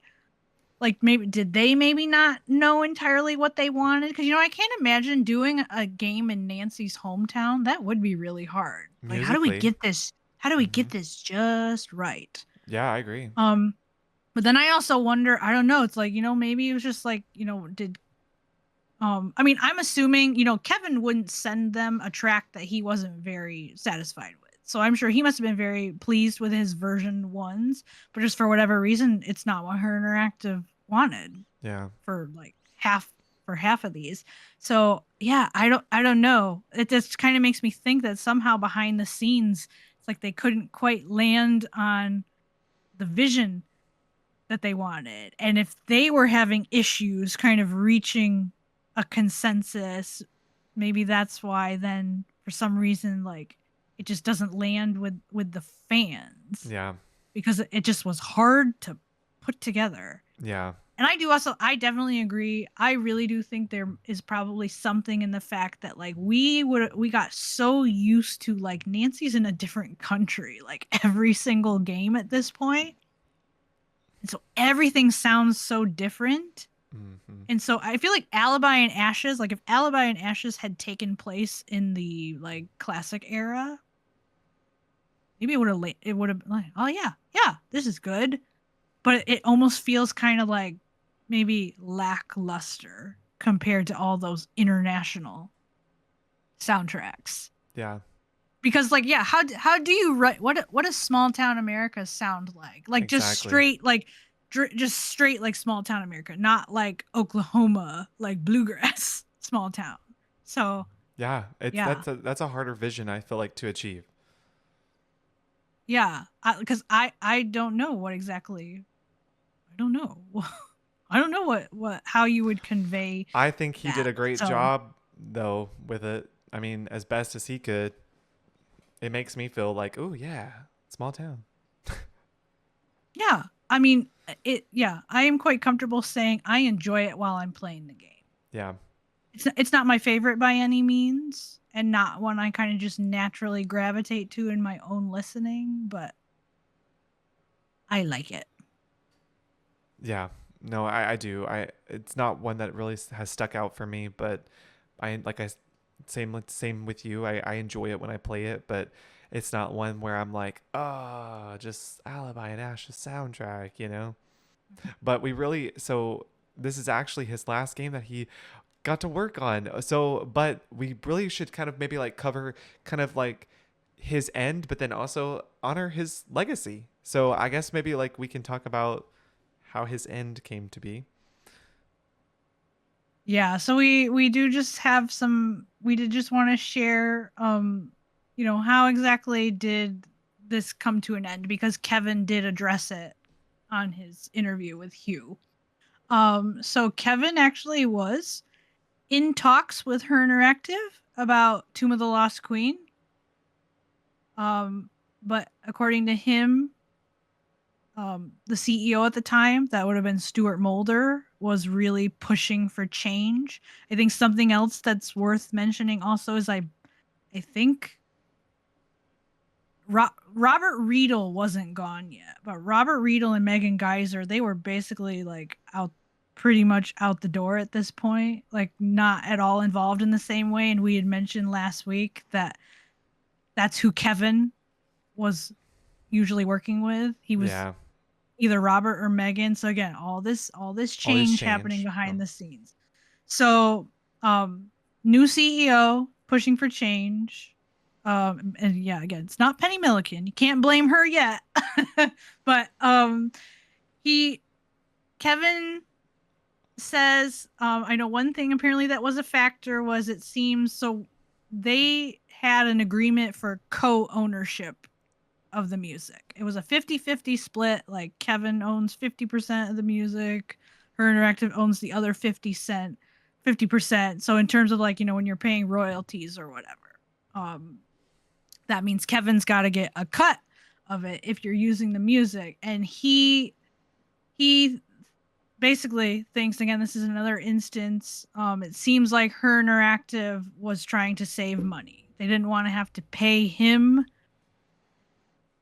50, 50-50. They wanted to own it all themselves. And Kevin says he was willing to negotiate with them, but it just sounds like at this point, Her Interactive kind of had already made their mind up. Like, this is not going to work anymore. He actually wondered, he himself got the sense that the company seemed at this point like they were trying to revamp, maybe make themselves more relevant. So again, they're looking for change. And then this is the one that kind of like makes me feel a little bit, it makes me feel sad and a bit icky, is um sounds like they kind of didn't warn him. Like they abruptly kind of ended the relationship because he said that he was very caught off guard by the phone call from them saying that they were going to be moving on to someone else, and he got the sense from the phone call um like they were coming at him not to discuss or negotiate. Like they'd already made their mind up that they wanted to move on, and they were just calling to make it official. And he seemed to be like he didn't realize there was any kind of problem. So that really makes me feel sad, especially because like that 25 games he was working with them, and um for him at least, he's disappointed. Like I think he felt like it wasn't professionally handled. Like that's Yeah. really not you. Like, yeah, why would you just call someone up, especially someone you've worked with that much, and kind of just drop a bomb on them Yeah. like that? Especially Um, if he was willing to negotiate and they didn't even yeah, initiate conversation for negotiation. yeah, yeah. They just like, okay, That just cut those we're ties. moving on. Yeah. So, um, The fortunate he thing, thinks though, yeah, he thinks it could have been handled better. But yes, the nice thing is like they didn't burn their bridges with him, amazingly yes, enough. Like but he is on, well, now granted his interview with Hugh is actually a few years old now, so if you asked him today, I don't know if he'd still feel the same way, but at least at the time of Hugh interviewing him, and this would have been like, I think 4 years ago. midnight, yeah, like even Midnight in Salem was out at that point. Yeah. So, you know, he said he'd love to work with them again. Like if they ever wanted to partner up again, he'd love to write more Nancy Drew music.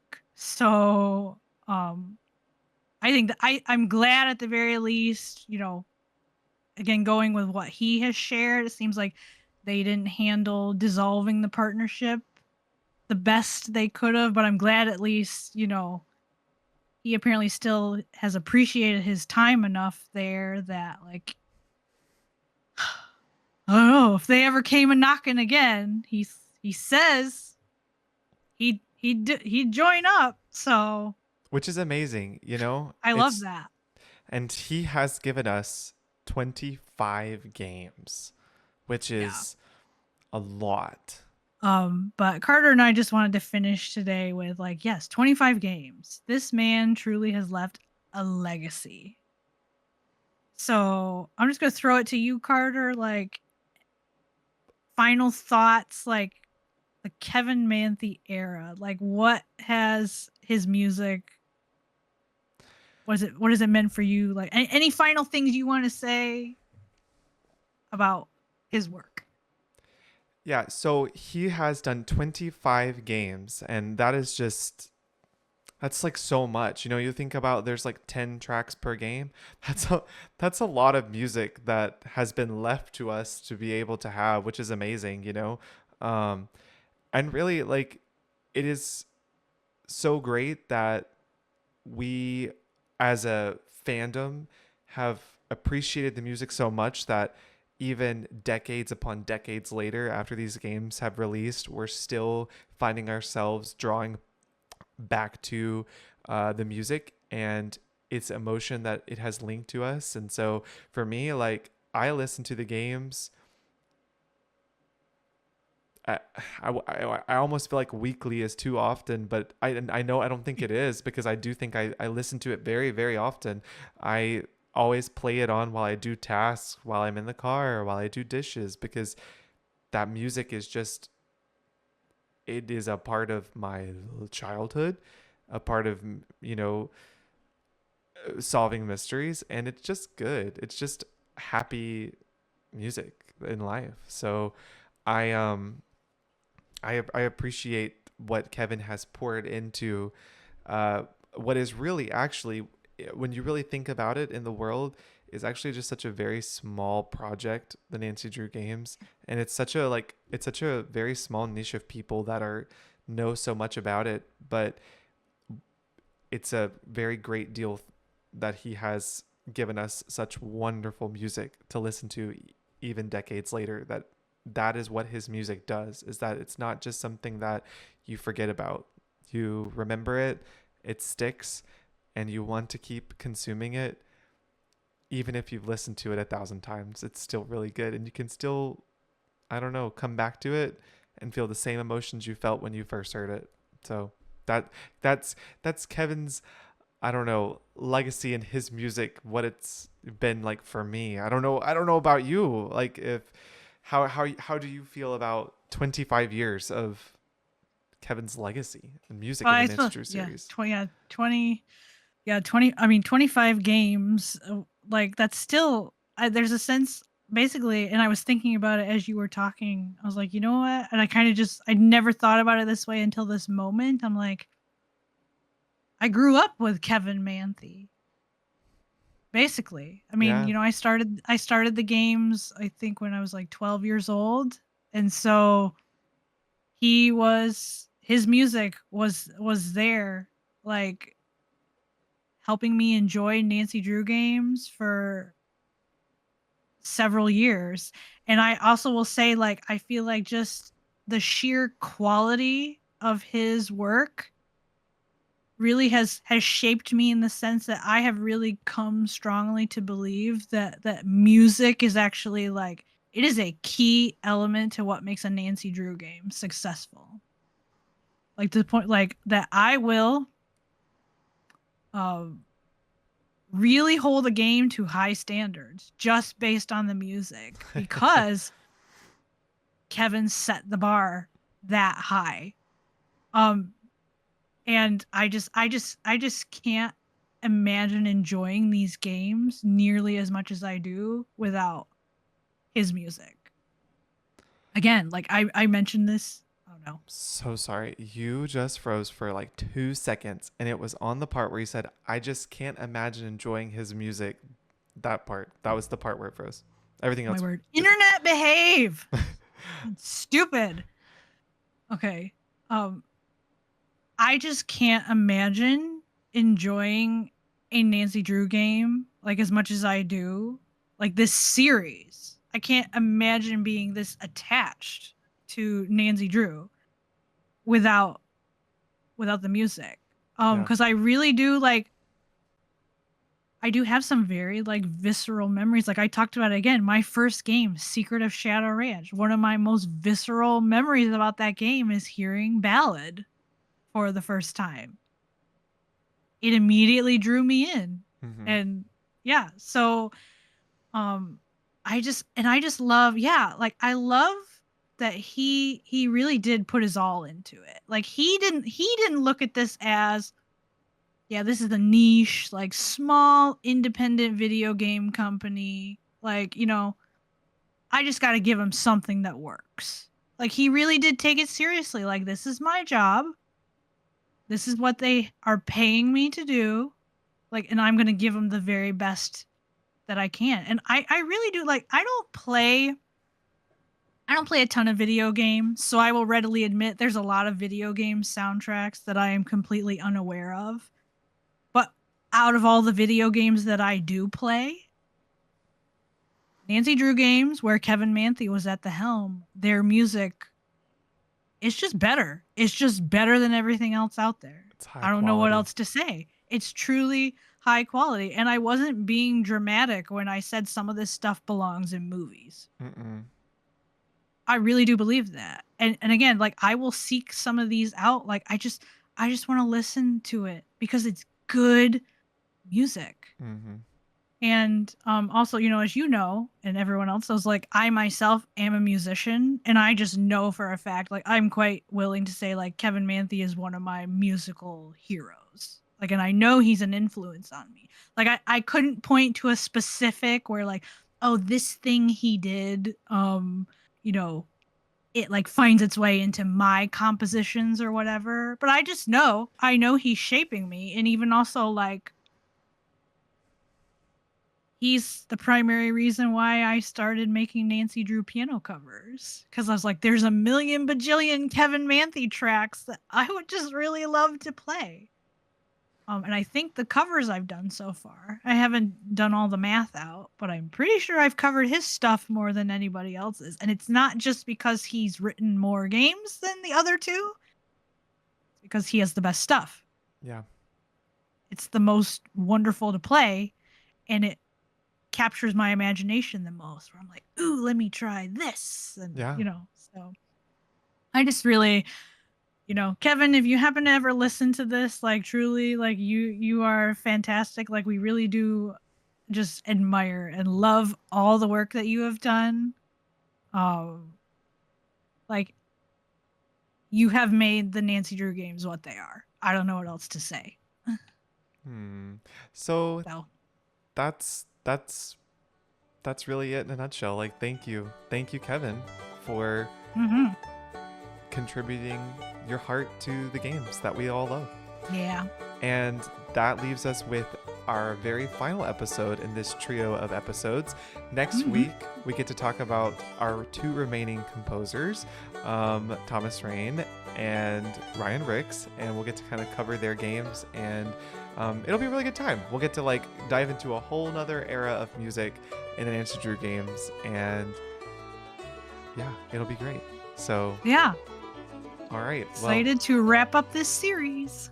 Thanks so much because it's been so fun listening today, and hope to see you guys next week. As always, we always appreciate you guys tuning in every week, and we'll catch you next week, same time. Yeah. Bye, you guys. Bye, everyone.